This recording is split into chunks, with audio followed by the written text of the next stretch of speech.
নাস্তা না শেষ করে রুমে চলে আসলাম। এখন বিয়ের কথা শুনে মেজাজটাই নষ্ট হয়ে গেল। ও, আপনাদের তো পরিচয়টাই দেওয়া হয়নি। আমি ইমন, অনার্স দ্বিতীয় বর্ষে পড়ি। আব্বু নিজস্ব ব্যবসা সামলায়, আম্মু গৃহিণী বাড়িতে থাকে, আর ছোট বোন জান্নাত এইবার ইন্টার ফার্স্ট ইয়ারে পড়ে। একটু পড়াশোনা করে পরীক্ষা দেওয়ার উদ্দেশ্যে বের হলাম। পরীক্ষা শেষ হলো, তারপর আমরা সবাই একসাথে আড্ডা দিতে লাগলাম। দোস্ত, আমার না বিয়ে ঠিক করছে। বলিস কি? কার সাথে তোর বিয়ে হচ্ছে? জানি না রে, আম্মু বলল আর কি। তা দোস্ত, ইনভাইট করবি না? আরে রাখ তোদের ইনভাইট, আমার কি এখন বিয়ে করার বয়স হয়েছে? বিয়ের বয়স হয়নি, এতদিনে বিয়ে দিয়ে দিলে তো 2-3টা বাচ্চার বাবা হয়ে যেতি। তুই আসলেই একটু বেশি কথা বলিস। এভাবে বন্ধুদের সাথে কিছুক্ষণ আড্ডা দেওয়ার পর বাড়ি চলে আসলাম। কলিং বেল দিতেই আম্মু এসে দরজা খুলে দিল। তাড়াতাড়ি গোসল করায়, খাবার টেবিলে অপেক্ষা করছি। ঠিক আছে। তারপর আমি শাওয়ার নিলাম। কিছুক্ষণ পর নিচে এসে লাঞ্চ করতে লাগলাম। আব্বু আসে নাই। না, আজকে আসলো না, আজকে নাকি কাজের চাপ আছে, তাই ওখানেই লাঞ্চ করে নিয়েছে। ও আচ্ছা। তারপর লাঞ্চ শেষ করে রুমে এসে বই নিয়ে পড়তে বসলাম। বিকেল পর্যন্ত পড়লাম। তারপরে বাইরে আড্ডা দিতে গেলাম। বাজারে গিয়ে দেখি সামি, হাসিব, আশিক ওরা সবাই চলে এসেছে। কি খবর মামা, আজকে তো দেরি করলি যে? পড়ছিলাম, একটু দেরি হয়ে গেল। এত পড়ে কি হবে রে? ইমন কি তোদের মতো নাকি? ও পড়াশোনা নিয়ে ব্যস্ত। এইভাবে রাত 8টা পর্যন্ত আমরা আড্ডা দিলাম, ক্যারাম খেললাম, সিগারেট খেলাম। তারপর বাসায় চলে আসলাম, ফ্রেশ হয়ে নিলাম। একটু পরেই আব্বু আসলো, সবাই একসাথে ডিনার করে নিলাম। রুমে গিয়ে পড়তে বসলাম। একটু পড়াশোনা করে আর ভালো লাগছে না, তারপরে ফেসবুকে ঢুকলাম। একটু ঘোরাঘুরি করে ঘুমিয়ে পড়লাম। এভাবে 2টা দিন কেটে গেল। আমার পরীক্ষা শেষ। আম্মু এখন বলছে আমাকে নাকি গ্রামের বাড়ি যেতে হবে বিয়ে করতে। এ তো এক মহা ঝামেলায় পড়লাম।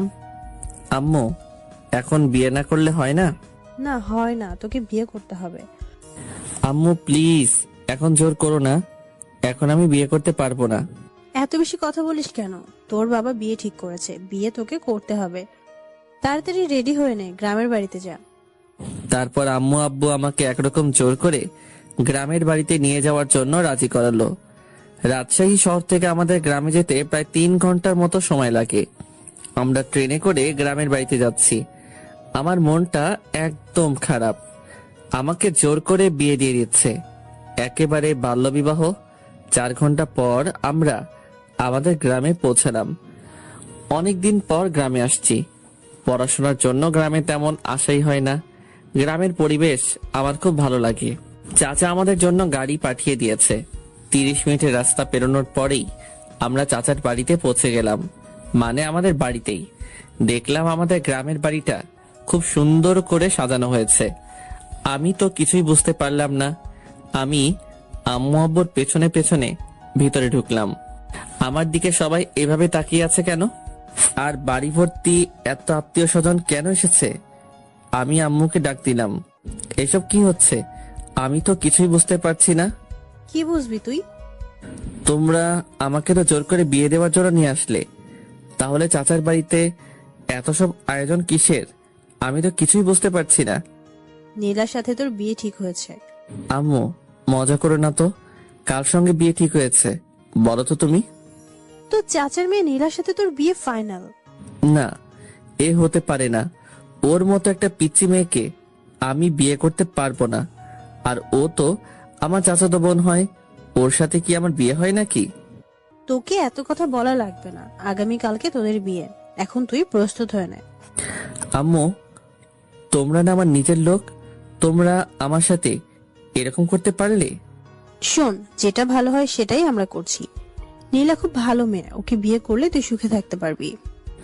ওর মতো একটা পিচ্চি মেয়েকে আমি কোনো মতেই বিয়ে করতে পারবো না। তোমরা যা ইচ্ছা করো, আমি চলে গেলাম শহরে। এই শোন, আমরা পাকা কথা দিয়ে ফেলেছি, আর তুই এখন শহরে যাবি মানে? তোর বাবা জানতে পারলে আস্ত রাখবে না। আর এত কিছুর আয়োজন দেখছিস, এখন কি বিয়ে কোনোভাবে ভেঙে দেওয়া যায় নাকি? তোকে বিয়ে করতে হবে। তারপর আম্মু আব্বুকে ডাক দিল। আব্বু আর আম্মু একসাথে আমাকে প্যারা দিতে লাগলো। আমাকে কোনো কথা বলার সুযোগই দিল না। আমাকে রেখে আম্মু আর আব্বু চলে গেল। এদিকে চাচার বাড়িতে অনেক মানুষ আমাকে দেখতে আসছে, মনে হয় কখনো দেখেনি। আমি চুপচাপ বসে আছি। একের পর এক রুমের ভিতরে আসতেই আছে। একটু পর নীলা ও তার সাথে কয়েকটা মেয়ে রুমের ভেতরে আসলো। কেমন আছো তুমি? তোরা তো আমাকে ভালো থাকতে দিচ্ছিস না। ও মা, হবু বউয়ের সাথে কেউ তুই করে কথা বলে নাকি? আরে রাখ তোর বউ, আমি তোকে কখনো বিয়ে করতে পারবো না। ছি ছি, কি সব বাজে কথা বলছো তুমি? শোনো, এরা হলো আমার বান্ধবী, তোমার সাথে পরিচয় করিয়ে দেওয়ার জন্য নিয়ে আসলাম। আমি কি বলবো ভেবে পাচ্ছি না। এরা তো সবাই একদল পিচ্চি। নীলা সবেমাত্র এসএসসি পরীক্ষা দিয়েছে। এসব পিচ্চিদের সাথে আমার একদমই কথা বলতে ইচ্ছে করছে না। আমি ফোনটা বের করে টিপতে লাগলাম। একটু পরে আবার নীলা আসলো। ওগো শুনছো, ওয়াশরুমটা ওইদিকে, যাও গিয়ে শাওয়ার নিয়ে আসো। নাকি আমার কোনো হেল্প লাগবে? নীলা শোন, আমি তোর ভাই না? ভাইয়ের সাথে কেউ এরকম বলে নাকি? হ্যাঁ, তোর আর আমার কখন এসব হয় নাকি? দেখো, তুমি যদি আর একবার ভাই বোনের কথা বলো তাহলে কিন্তু আমি শাশুড়ি আম্মাকে বিচার দেব। চুপ তুই। তোর মতো একটা পিচ্চি মেয়েকে আমি কখনো বিয়ে করতে পারবো না। চোখের সামনে থেকে সর বলছি। নীলা মুখ গোমরা করে চলে গেল। আমি কি করব ও মুখ গোমরা করলে? ওর সাথে আমার কখনো এরকম হয় নাকি? একটু পর আম্মু আসলে রুমে। এই, তুই নীলাকে কি বলেছিস? কই কিছু বলি নাই তো। বলেছে আম্মু আমার সাথে খুব খারাপ ব্যবহার করেছে, এমনকি আমাকে মেরেছে। আরে আজব তো, আমি তোকে কখন মারলাম? আম্মু আমাকে বকাবকি করতে শুরু করলো। থাক আম্মু, ওকে আর কিছু বলো না, এরপর থেকে কিছু বললে তারপর বলবে। আচ্ছা ঠিক আছে নীলামা, তুই বলছিস তাই শুনলাম, না হলে ওকে আজ আমি মারতাম। আম্মু, তুমি ওর জন্য আমাকে মারবে? হ্যাঁ মারবই তো। আম্মু, তুমি আমাকে বিশ্বাস পর্যন্ত করছো না। চুপ তুই, নীলা যা বলে তাই কর বলছি। আম্মু চলে গেল। নীলা শুধু চুপি চুপি হাসছে। এটা কি হলো? কিছুই হলো না, তুমি আমার কথা না শুনলে এরকমই হবে, ঠিক আছে? তুই আমার সাথে এরকম করবি? এইরকমই করব। এখন যাও বলছি, শাওয়ার নিয়ে আসো। যাব না। তোর বাপের কি? কি এত বড় কথা? আম্মু! আমি অমনি নীলার মুখটা চেপে ধরলাম। কি করছিস কি? আম্মুকে ডাকার কি দরকার? আমি আম্মুকে বলবো তুমি আমাকে আবার মারছো। তুই মিথ্যে কথা বলবি? কই মিথ্যা বলছি, আম্মুকে ডাকবো? না থাক। ওকে যাও, শাওয়ার নিয়ে আসো। তোর কথা মতো নাকি? আবার থামো, দেখাচ্ছি মজা। এই বলে নীলা আমাকে ঠেলতে ঠেলতে ওয়াশরুমের মধ্যে নিয়ে গেল। ওয়াশরুমের ভিতরে গিয়ে দরজা বন্ধ করে দিল। এই এই এই, এটা কি করছিস তুই? বেশি কথা বলো না, চুপচাপ শাওয়ারের নিচে গিয়ে দাঁড়াও। কি? আমি তোর সামনে গোসল করব? যা বলছি তুই এখান থেকে। এই যে মিস্টার, চোখ নামিয়ে কথা বলো, নয়তো আমি কিন্তু চিৎকার করব। চিৎকার করবি মানে? চিৎকার করব, আর সবাইকে বলবো তুমি আমাকে ওয়াশরুমে নিয়ে এসে দরজা বন্ধ করে দিয়েছো। এই না না, এমন করিস না, আমার লক্ষ্মী বোন। কি? তুমি আবার আমাকে বোন বলছো? দাঁড়াও দেখাচ্ছি। এই বলে নীলা আমার একেবারে কাছে এসে আমার গলা জড়িয়ে ধরলো। আমাকে একটা লিপ কিস দিয়ে পালিয়ে গেল। ওর মতো একটা মেয়ে আমাকে কিস করলো। ওকে তো কোনোভাবেই বিয়ে করা যাবে না, আমার জীবনটা একেবারে শেষ করে দেবে। তারপরে আমি শাওয়ার নিলাম। হায় রে, ওয়াশরুমে আমি তো কোনো কাপড় নিয়ে আসি নাই। এখন আমি কি করব? এই অবস্থায় আমি কিভাবে বাইরে যাব? ওয়াশরুমের দরজা খুলে একটু মুখ বাড়াতেই দেখলাম নীলা বিছানার উপর বসে আছে। ওই নীলা, আমি না ওয়াশরুমের ভেতরে কিছুই নিয়ে আসি নাই। ব্যাগ থেকে আমার কিছু কাপড় দে না প্লিজ। এইভাবে বললে হবে না, মিষ্টি করে বলো, তারপরে আমি দিয়ে যাচ্ছি। মিষ্টি করে কিভাবে বলবো? তুমি বলো, ওগো শুনছো, ব্যাগ থেকে আমার কিছু কাপড় দিয়ে যাও না। কি আর করব, নীলার কথা শোনা ছাড়া আমার তো আর কোনো উপায় নেই। ওগো বউ শুনছো, ব্যাগ থেকে আমার কিছু কাপড় দিয়ে যাও না। নীলা হাসতে হাসতে কাপড় নিয়ে আমার সামনে এসে দাঁড়ালো। আর কোনো হেল্প লাগবে নাকি? মানে? না, চেঞ্জ করার। আমি অমনি দরজা আটকে দিলাম। ওর মতো একটা পিচ্চি মেয়ের সাথে আমি কিভাবে সারা জীবন কাটাবো? তারপরে চেঞ্জ করে রুমের ভিতরে আসলাম। দেখলাম নীলা সোফায় বসে আছে। কি তোর সমস্যা কি? তুই সব সময় এখানে কি করছিস? তুমি আমার সাথে ভালোভাবে কথা বলবে কিন্তু, না হলে। না হলে? না হলে কি করবি তুই? তোর মতো একটা পিচ্চি মেয়ে আমাকে শুধু বিরক্ত করতে জানিস। ওকে, আর বিরক্ত করব না, এখন শুধু ভালোবাসবো। এই বলে নীলা আমার কাছে আসতে থাকলো। আমি আস্তে আস্তে পেছনে সরে যাচ্ছি। সরতে সরতে দেওয়ালের সাথে আটকে গেলাম। এই পিচ্চি, একদম কাছে আসবি তো বলছি। নীলা আস্তে আস্তে আমার একেবারে কাছে চলে আসলো। ভয় করছো কেন? কালই তো আমাদের বিয়ে, তারপর তো সব ঠিক হয়ে যাবে, তাই না? তুই সর বলছি। ওকে চলো, নিচে সবাই লাঞ্চ করার জন্য অপেক্ষা করছে। তুই যা, আমি তোর সাথে যাব না। বেশি কথা বলো না, একসাথে চলো বলছি, না হলে কিন্তু আবার কাছে আসবো। না না, কাছে আসিস না, চল তোর সাথে যাব। তারপর আমি নিচে গিয়ে লাঞ্চ করার জন্য একটা চেয়ারে গিয়ে বসলাম। সবাই আমাদের দিকে তাকিয়ে আছে। আমাদের বলতে আমার আর নীলার দিকে সবাই হা করে তাকিয়ে আছে। নীলার আম্মু মানে চাচি বলল, নীলা তুই জামাইয়ের পাশে গিয়ে বস। আমি তো একদম অবাক। চাচি আমাকে আগেই জামাই বলছে। না কোনো পাগলের পাল্লায় পড়লাম রে, যে কিছুই বুঝতে পারছি না। এদিকে নীলা আমার পাশের চেয়ারে বসে আমাকে শুধু বিরক্ত করে যাচ্ছে। পা দিয়ে শুধু আমার পায়ে টোকা দিচ্ছে। আমি তাড়াতাড়ি লাঞ্চ শেষ করে রুমে এসে দরজা বন্ধ করে দিলাম, যাতে পিচ্চিটা আমাকে বিরক্ত করতে না পারে। আমি ফোনটা বের করে স্বামীকে একটা ফোন দিলাম। মামা কি খবর, কি করছিস? আর বলিস না, এখানে আমার একদম ভালো লাগছে না। কবে যে বাসায় আসবো রে। কেন ভালো লাগছে না কেন? এখানে সব পিচিদের পাল্লায় পড়েছি, আমার একদমই ভালো লাগছে না। আচ্ছা মামা, তাহলে থাক, আমরা সবাই এখন ব্যস্ত আছি, পরে কথা হবে। কিসের ব্যস্ত? আরে তোদের বাড়িটা সুন্দর করে সাজিয়ে দিচ্ছি মামা, আসল ঘরটা এমন করে সাজিয়েছি না, খেলা হবে। রাখ তোর খেলা। তারপরে ফোনটা কেটে দিলাম। ফেসবুকে ঢুকে অযথাই ঘোরাঘুরি করলাম, কিছুই যে ভালো লাগছে না। এদিকে তো ফেসবুকে শুধু মেসেজ আসতে আছে, সবাই উইশ করছে, বিয়ের উইশ। আমি বুঝতে পারলাম না এত বন্ধু বান্ধব ফেসবুকে, এরা আমার বিয়ের কথা জানলো কিভাবে। তারপরে দেখলাম আশিক আমার বিয়ে নিয়ে ফেসবুকে একটা পোস্ট করেছে। মেজাজটাই তো গরম হয়ে গেল। তারপরে বিকেল হয়ে আসলো। এদিকে নীলা এসে বারবার আমাকে বিরক্ত করছে। একটু পরপরই আমার রুমে আসছে, এটা সেটা বলছে। ওর বান্ধবীরা আমাকে নিয়ে হাসাহাসি করছে। আমি বুঝতে পারলাম না ওদের মতো এক একটা পিচ্চিদের সাহস কিভাবে হয় আমাকে নিয়ে হাসাহাসি করার। আমি কিছুই বললাম না, কারণ এখানে অনেক আত্মীয় স্বজন আছে। ওরা যদি জানতে পারে তাহলে কি বলবে। তারপরে রাত হয়ে আসলো, বিয়েটা তাহলে হয়ে যাচ্ছে। আমি কিছু করতে পারছি না। কি আজব, চাচাতো বোনের সাথে বিয়ে, ভাবতেই কেমন লজ্জা লাগছে। তাও একটা পিচ্চি মেয়ে, যে কিনা এবার এসএসসি দিল মাত্র। বাইরে সবাই অনেক আনন্দ করছে, গান বাজছে খুব জোরে। আমি রুমের মধ্যে বসে আছি, নিচে সবাই যে যার মতো ব্যস্ত। রুমের মধ্যে বসে মোবাইল টিপতেছি, এমন সময় নীলা আসলো। কি ব্যাপার মশাই, একা একা রুমের মধ্যে? নিচে চলেন, সবাই অনেক মজা করছে। তোর সমস্যা কি? আমি একা থাকলে? তুই যা, আমি যাব না। শোনো, তোমাকে অনেক বলেছি তুমি আমার সাথে ভালোভাবে কথা বলবে। বলবো না, কি করবি তুই? ওকে, দেখাচ্ছি কি করি। এই না না না না। তাহলে নিচে চলো, আমার সাথে নাচবে। কি? তোর সাথে নাচবো? তাও আবার আমি? এত অবাক হয়ে লাভ নেই, যাবে কিনা সেটা তাড়াতাড়ি বলো। কখনই যাব না, তুই যা তো। ওকে, দেখাচ্ছি।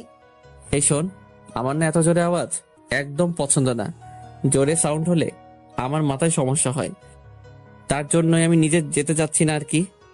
সত্যি বলছো? হ্যাঁ, একদম সত্যি। ওকে, তাহলে নিচে যাওয়া লাগবে না, আমরা দুজন এখানে বসে গল্প করব। এই শোন, এখন দুজন একসাথে থাকলে মানুষ কি বলবে? হ্যাঁ, কে কি বললো সেটা দেখার বিষয় না, আমি আমার জামাইয়ের সাথে বসে গল্প করছি, তাতে মানুষের কি? তোর জামাই হতে আমার বয়েই গেছে। ফিসফিস করে কি বললে? কই কিছু না তো। কিছু বলি নাই। এইভাবে দুজন অনেকক্ষণ ধরে বসে গল্প করলাম। গল্প নয় তো, অনেকটা ঝগড়ার মতো।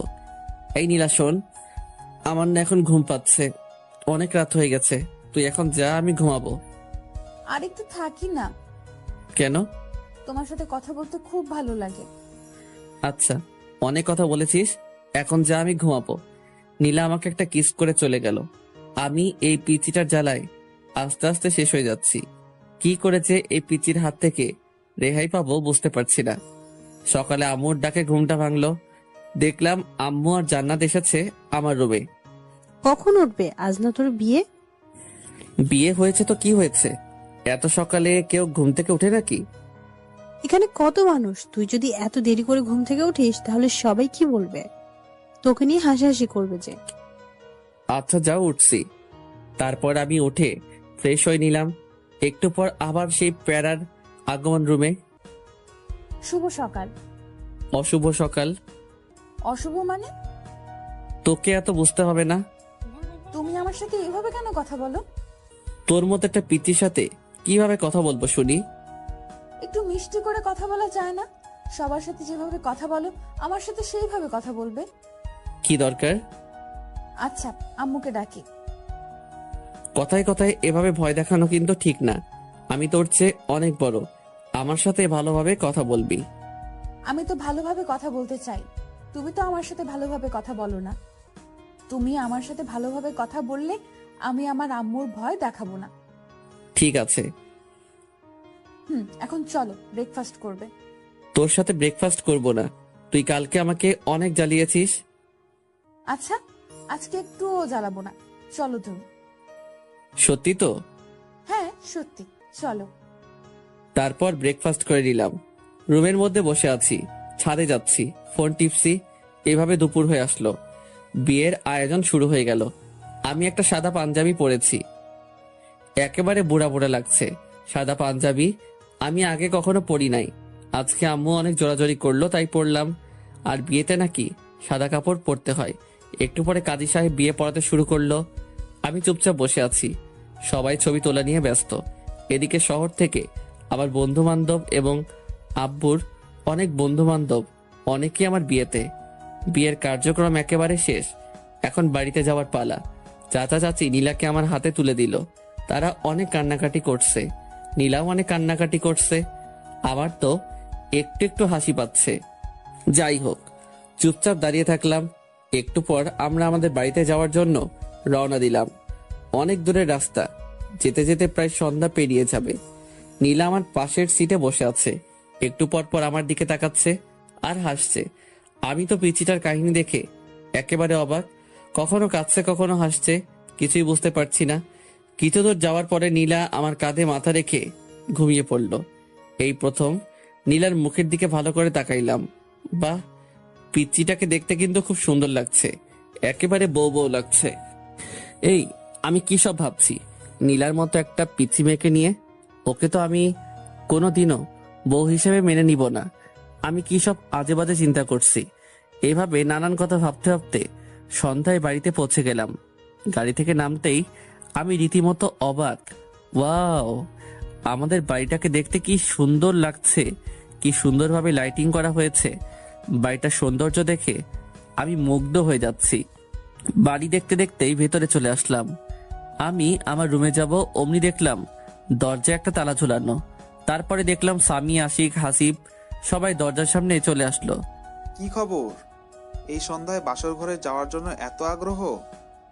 না, বাসর ঘরে যাব মানে? আমি তো আমার রুমে যাচ্ছিলাম।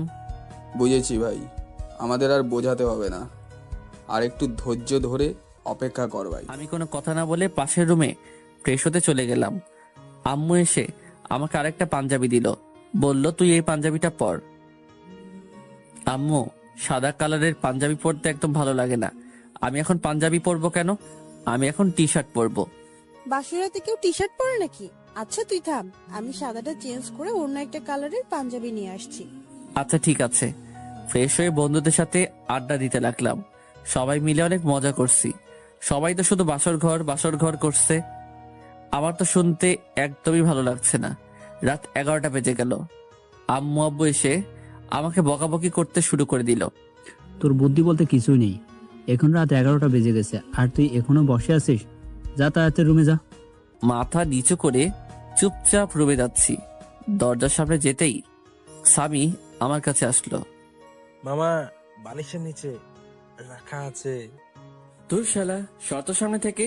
তারপর আমি দরজা খুলতেই পুরোপুরি অবাক হয়ে গেলাম।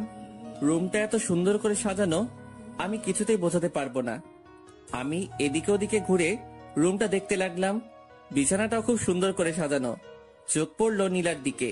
দেখলাম বিছানার মাঝখানে ঘোমটা দিয়ে বসে আছে। আমি সোফায় গিয়ে বসে পড়লাম। এই, তুমি সোফায় কেন বসলে? তোর মাথায় বসবো নাকি? বাসর রাতে কেউ কারো মাথায় বসে না। তুমি আমার সামনে এসে বসো। তোর সামনে আমি বসবো না। এটা কিন্তু বাড়াবাড়ি হয়ে যাচ্ছে। কাছে আসো বলছি। শোন, তোর মতো একটা পিচ্চি মেয়েকে আমি বউ হিসেবে কখনোই মেনে নেব না। কেন, আমার দোষ কি? কি করেছি আমি? জানি না কি তোর দোষ, কিন্তু তোর মতো একটা পিচ্চি মেয়েকে আমি আমার বউ করে নিতে পারবো না। কেন আমাকে বউ হিসেবে মেনে নিবে না? তাহলে কেন আমাকে বিয়ে করলে?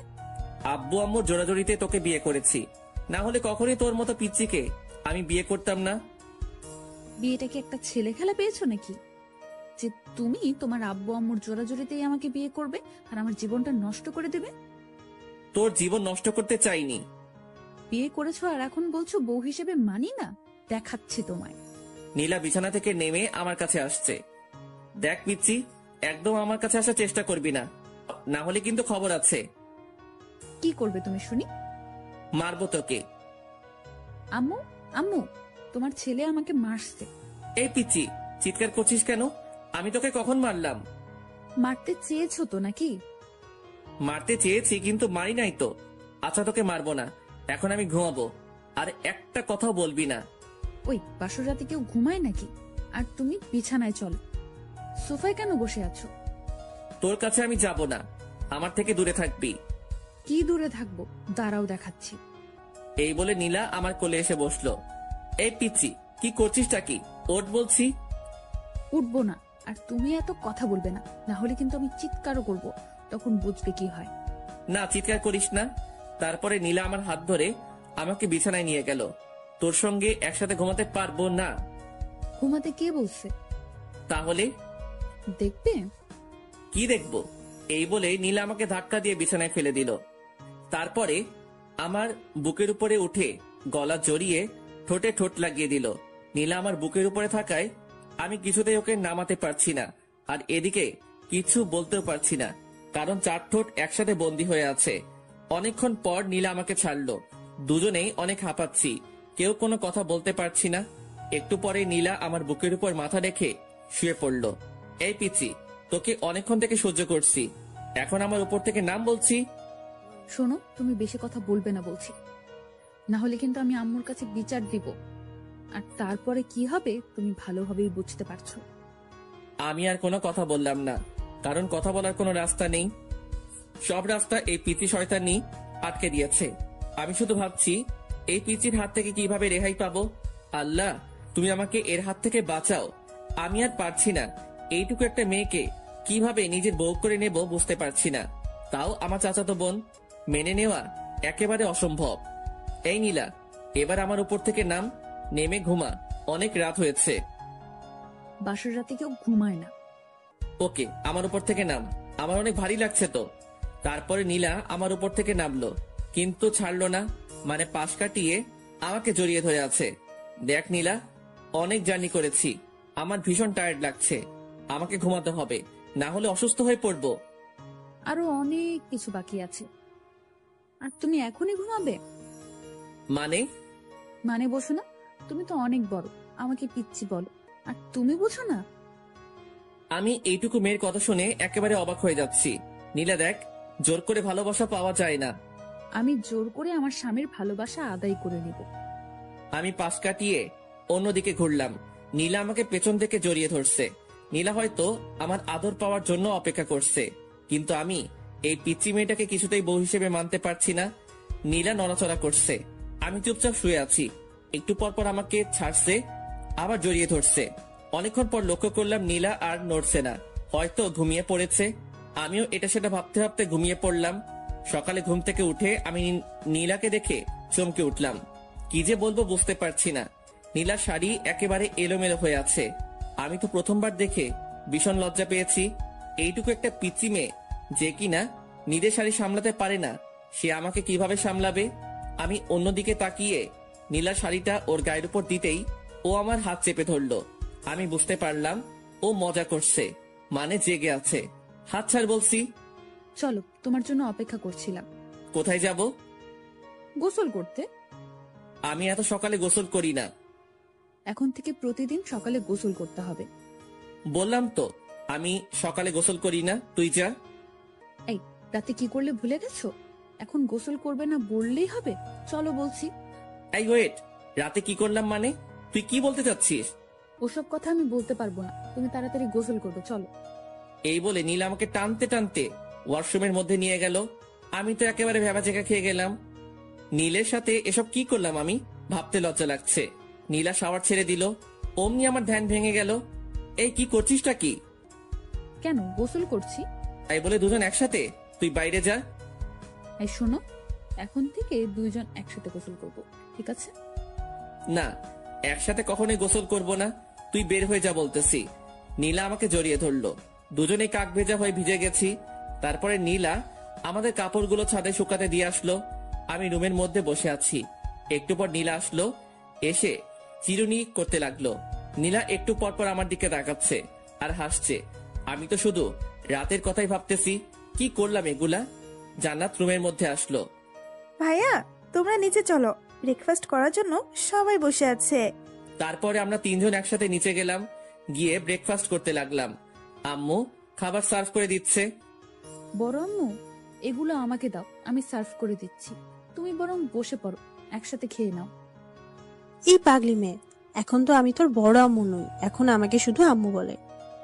ঠিক আছে আম্মু, তুমি বসে পড়ো, আমি সার্ভ করছি। এই না, তুই তো অনেক ছোট, তুই এখন এগুলো করবি না, বড় হয়ে তারপরে করবি। ঠিক আছে আম্মু। তারপরে আমি ব্রেকফাস্ট শেষ করে ছাদে গেলাম। বসে বসে শুধু রাতের কথাই ভাবছি, কি বলতে কি করে ফেললাম। একটু পরে আশিক, হাসিব, সামি এরা ছাদে আসলো। কি খবর মামা, কেমন এনজয় করলি? খুব ভালো, তোরাও এবার একটা করে বিয়ে করে ফেল। পড়বো, সময় হলে ঠিকই করব। তাড়াতাড়ি। এভাবে বন্ধুদের সাথে অনেকক্ষণ আড্ডা দিলাম। একটু পর নীলার বাড়ির লোকজন আসবে। আব্বু আমাকে বাড়িতে থাকতে বলেছে। আশিক, হাসিব এরা সবাই নিচে চলে গেল, ওদের নাকি কিছু কাজ আছে। আমি ছাদে বসে আছি, রুমে যাচ্ছি না, কারণ রুমে গেলে নীলা দুষ্টামি করতে শুরু করবে। কিছুক্ষণ পর নীলা আমাকে খুঁজতে খুঁজতে ছাদে চলে আসলো। তুমি এখানে কি করছো? আর আমি তোমাকে সারা বাড়ি খুঁজে পাচ্ছি না। আমাকে কেন খুঁজছিস? না, এমনি। তুমি আমার কাছাকাছি না থাকলে আমার ভালো লাগে না। কিন্তু আমার তোর কাছে থাকতে একদম ভালো লাগে না, তাই তোর থেকে দূরে আছি। যা, এখন তুই নিচে যা, আমাকে আমার মতো থাকতে দে। শোনো, তুমি কিন্তু এরকম করলে আমি আম্মুর কাছে বিচার দিব। কি বারবার আম্মু আম্মু করে ভয় দেখাস? যা তো চোখের সামনে থেকে। নীলা ছাদ থেকে নিচে চলে গেল। একটু পর আম্মুকে ডেকে নিয়ে আসলো ছাদে। এই, তুই বৌমার সাথে ভালোভাবে কেন কথা বলি? কই, ভালোভাবেই তো কথা বলি। না আম্মু, আমার সাথে একদম ভালোভাবে কথা বলে না, আমাকে শুধু কথায় কথায় ধমক দেয়। এরপর থেকে যদি বৌমার সাথে এরকম ব্যবহার করিস তাহলে কিন্তু খবর আছে। তোর আব্বুর সাথে সবকিছু বলবো, তারপর বুঝবি। না আম্মু, এরপর থেকে আর ধমক দিয়ে কথা বলবো না। এবার থেকে ভালোভাবে কথা বলবো, ঠিক আছে? আচ্ছা ঠিক আছে, এরপর থেকে আর যেন এরকম কিছু না শুনি। আচ্ছা ঠিক আছে আম্মু। তারপরে আম্মু চলে গেল। নীলা মুচকি হাসছে। এই পিচ্ছি, আমাকে বারবার বকা খাওয়াতে তোর বুঝি ভালো লাগে? না, একদমই ভালো লাগে না। আমার প্রাণের স্বামী ছোট বাচ্চাদের মতো তার আম্মু আব্বুর কাছে বকা খায়, এগুলো আমার একদমই ভালো লাগে না। তাহলে কেন বারবার আম্মুর কাছে বিচার দিস? কারণ তুমি আমার সাথে ভালোভাবে কথা বলো না, আমার কথা একটাও শোনো না। আচ্ছা, এবার থেকে শুনবো। আর শোন, রাতের ওই বিষয়টার জন্য সরি। আসলে আমি ঘুমের মধ্যে কি করেছি বুঝতে পারি নাই। প্লিজ তুই কিছু মনে করিস না। কি হলো, হাসছিস কেন? তুমি তো রাতে কিছুই করনি, আমি এমনিতেই মজা করে ওগুলো বলেছিলাম। কি শয়তাননি, তুই আমার সাথে একদম এগুলো করবি না। আচ্ছা, এবার থেকে আর ওরকম করব না। চলো, এবার নিচে চলো। নিচে যাচ্ছি। এমন সময় নীলা চিৎকার দিয়ে উঠলো। অমনি আম্মু আর জান্নাত চলে আসলো। কি হয়েছে, চিৎকার করলি কেন? আম্মু পায়ে মচকা লেগেছে। কি ব্যাপার ইমন, তুই থাকতে নীলার পায়ে মচকা লাগলো কিভাবে? আজব তো, ওর পায়ে মচকা লাগলে সেটা আমি কিভাবে বলবো? আম্মু, আমি কিছুতেই হাঁটতে পারছি না, পায়ে খুব ব্যথা করছে। ইমন, তুই নীলাকে কোলে করে রুমে নিয়ে যা। কি? আমি কাউকে কোলে নিতে পারবো না। যেটা বলছি সেটা কর। কি আর করব? নীলাকে কোলে করে রুমে নিয়ে গেলাম। আম্মু ফ্রিজ থেকে বরফ দিয়ে গেল আর বলল নীলার পায়ে বরফ দিয়ে দিতে। আমি আম্মুর কথা মতো নীলার পায়ে বরফ দিয়ে দিলাম। নীলা শুধু আমার দিকে তাকিয়ে মুচকি হাসছে। হাসছিস কেন? আমি কোনো ব্যথা পাইনি, শুধু তোমার কোলে ওঠার জন্য এগুলো করলাম। কি? থাম, তোকে দেখাচ্ছি। এই বলে আমি নীলাকে বালিশ দিয়ে মারতে শুরু করলাম। নীলা দৌড়ে দৌড়ে পালাচ্ছে, আমিও ওর পিছু পিছু দৌড়াচ্ছি। তারপরে এই বলে আমি নীলাকে বালিশ দিয়ে মারতে শুরু করলাম। নীলা দৌড়ে দৌড়ে পালাচ্ছে, আমিও ওর পিছু পিছু দৌড়াচ্ছি। তারপরে নীলা হোঁচট খেয়ে মেঝেতে পড়ে গেল। ও মা গো, মরে গেলাম। তুই আবার আমাকে বোকা বানাচ্ছিস? থাম, তোকে দেখাচ্ছি। এই বলে আমি নীলাকে বালিশ দিয়ে মারতে শুরু করলাম। নীলা পায়ে হাত দিয়ে বসে আছে। শোনো, আমি সত্যিই বলছি, এবার আমার পায়ে খুব লেগেছে, খুব ব্যথা পাচ্ছি। কই দেখি তোর পা। দেখলাম নীলার পা অনেকটা ফুলে আছে। আমি বুঝতে পারলাম এবার ওর পায়ে সত্যি সত্যি লেগেছে। আমি নীলাকে উঠিয়ে বিছানায় শুইয়ে দিলাম। তারপর নীলার পায়ে বরফ লাগিয়ে দিলাম। একটু পর নীলার বাড়ির লোকজন আসলো। আমি আর নীলা সবার সাথে কথা বললাম। আম্মু বলল আমাকে নাকি আজকে নীলার বাড়িতে যেতে হবে, এটা নাকি নিয়ম। আমি অনেক অজুহাত দেখিয়ে না যাওয়ার চেষ্টা করলাম, কিন্তু আমাকে জোর করে পাঠিয়ে দিল। বিকেলের দিকে আমি নীলা আর জান্নাত রওনা দিলাম শ্বশুর বাড়িতে। পৌঁছাতে পৌঁছাতে রাত্রি হয়ে গেল। ওখানে পৌঁছে ফ্রেশ হয়ে ডিনার করে নিলাম। নীলার বাড়িতে এখনো অনেক আত্মীয় স্বজনরা আছে। এখানে এসে জামাই আদর ভালোই পেলাম। রাতে রুমে বসে আছি, এমন সময় নীলা আসলো। এই চলো না, দুজন ছাদে ঘুরে আসি। ভালো লাগছে না, তুই যা। তুমি সবসময় এরকম করো কেন? কি রকম করি? এই যে, আমার একটা কথাও শোনো না। এই রাত্রিবেলা কেউ ছাদে যায় নাকি? আচ্ছা, ছাদে যাওয়া লাগবে না, আমার কাছে আসো।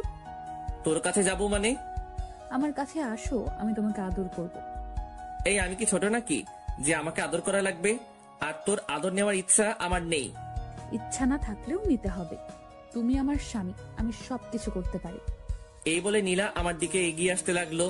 আমি বসা থেকে উঠে দাঁড়ালাম আর আস্তে আস্তে পিছনে সরতে লাগলাম। নীলা আমার কাছে এসে আমাকে জড়িয়ে ধরলো। আমি নীলাকে ছাড়াতে পারছি না। ওর শরীরে হাত দিয়ে আমি ওকে ছাড়াবো কিভাবে? ওকে ছাড়তে বলবো এমন সময় নীলা আমার মুখ বন্ধ করে দিল।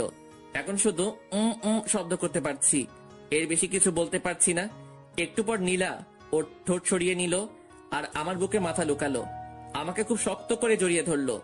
তুই আমার ইচ্ছার বিরুদ্ধে এগুলো করতে পারিস না, আমি তোকে বউ হিসেবে মানি না। আস্তে আস্তে সব মেনে নেবে, এখন শুধু আমাকে সহ্য করো। আর বেশি কিছু করতেই পারবে না, আর এর বেশি কিছুই করতে পারবে না। জোর করে ভালোবাসা পাওয়া যায় না। আমি জোর করেই ভালোবাসা আদায় করে নেব। আমার ঘুম পাচ্ছে, আমাকে ছাড়। তুই আজ কোনো ঘুম হবে না, আজ সারা রাত শুধু রোম্যান্স হবে। তুই পিচ্ছি মেয়ে, তুই রোমান্সের কি বুঝিস? অনেক কিছুই বুঝি। আমি নীলার কাছ থেকে ছুটে বিছানায় এসে শুয়ে পড়লাম। নীলা এসে আবারও পাশে শুয়ে পড়লো। আমি নীলার বিপরীত দিকে তাকাইলাম। নীলা আমাকে পেছন থেকে জড়িয়ে ধরলো। আমি বারবার ছাড়তে বললাম, কিন্তু ও ছাড়লো না। আসলে নীলা আমার কোনো কথাই শোনে না, ওর যেটা মন চায় সেটাই করে। নীলা জোর করে আমার মাথা ওর দিকে ঘুরিয়ে নিল। এই কি চাস তুই বলতো? আমার দিকে তাকিয়ে দেখো, আমার কি লাগবে? সেটা তুই কখনোই পাবি না, বৃথা চেষ্টা করিস না, আমাকে ছেড়ে দে। নীলা এবার চোখ বড় বড় করে তাকালো। আমার তো কেমন ভয় লাগছে ওকে দেখে। নীলা এবার আমার চুল ধরে আমার মাথা ওর বুকের মধ্যে জড়িয়ে ধরলো। আমি ছটফট করতে লাগলাম। এইটুকু একটা পিচ্চি মেয়ের কারবার দেখে আমি জোরে নড়াচড়া করতে পারছি না। নীলা খুব শক্ত করে আমার চুল ধরে আছে, একটু নড়তেই আমার চুলে লাগছে। এভাবে নীলার অত্যাচার সহ্য করতে হলো প্রায় 2 ঘন্টার মতো। নীলা ঘুমিয়ে পড়েছে, কিন্তু আমাকে ছাড়ছে না। আমি কোনোভাবেই ওর কাছ থেকে নিজেকে ছাড়াতে পারলাম না। ভাবছি কি করা যায়। মাথায় একটা বুদ্ধি এলো। এখান থেকে বাড়িতে গিয়ে আমি ঢাকায় চলে যাব। ঢাকায় গিয়ে একটা জব করব আর নীলাকে বাসায় রেখে যাব, যাতে ওর অত্যাচার আমাকে না সহ্য করতে হয়। বাহ, দারুণ বুদ্ধি পেলাম। একটু পরে আমি ঘুমিয়ে পড়লাম। সকালে ঘুম থেকে উঠে আমি আজকেও অবাক। নীলা শাড়ির মধ্যে আমাকে পিছিয়ে নিয়েছে, একেবারে 2-3টা প্যাচ দিয়েছে। কি করব বুঝতে পারছি না। এখান থেকে বেরোতে লাগলে নীলার শাড়ি খুলে যাবে। আমি খুব ভালোভাবে বুঝতে পারছি এগুলো ও নিজের ইচ্ছাতেই করে, না জানি ঘুমের মধ্যে আরো কত কিছুই না করে। আমি নীলার শাড়ির মধ্যে থেকে বের হওয়ার চেষ্টা করছি, কিন্তু বের হতে পারছি না। আমি একটু নাড়াচাড়া করতেই নীলা চোখ খুলল। আমি জানতাম তুমি আমার কাছে আসবেই। এই চুপ কর, আমার মোটেও তোর কাছে আসার কোনো ইচ্ছা নেই। তুই আমাকে তো শাড়ির মধ্যে প্যাচ দিয়েছিস। ওমা, আমি কোথায় প্যাচ দিলাম? তুমি নিজেই এসেছো, আমি বুঝতে পারছি।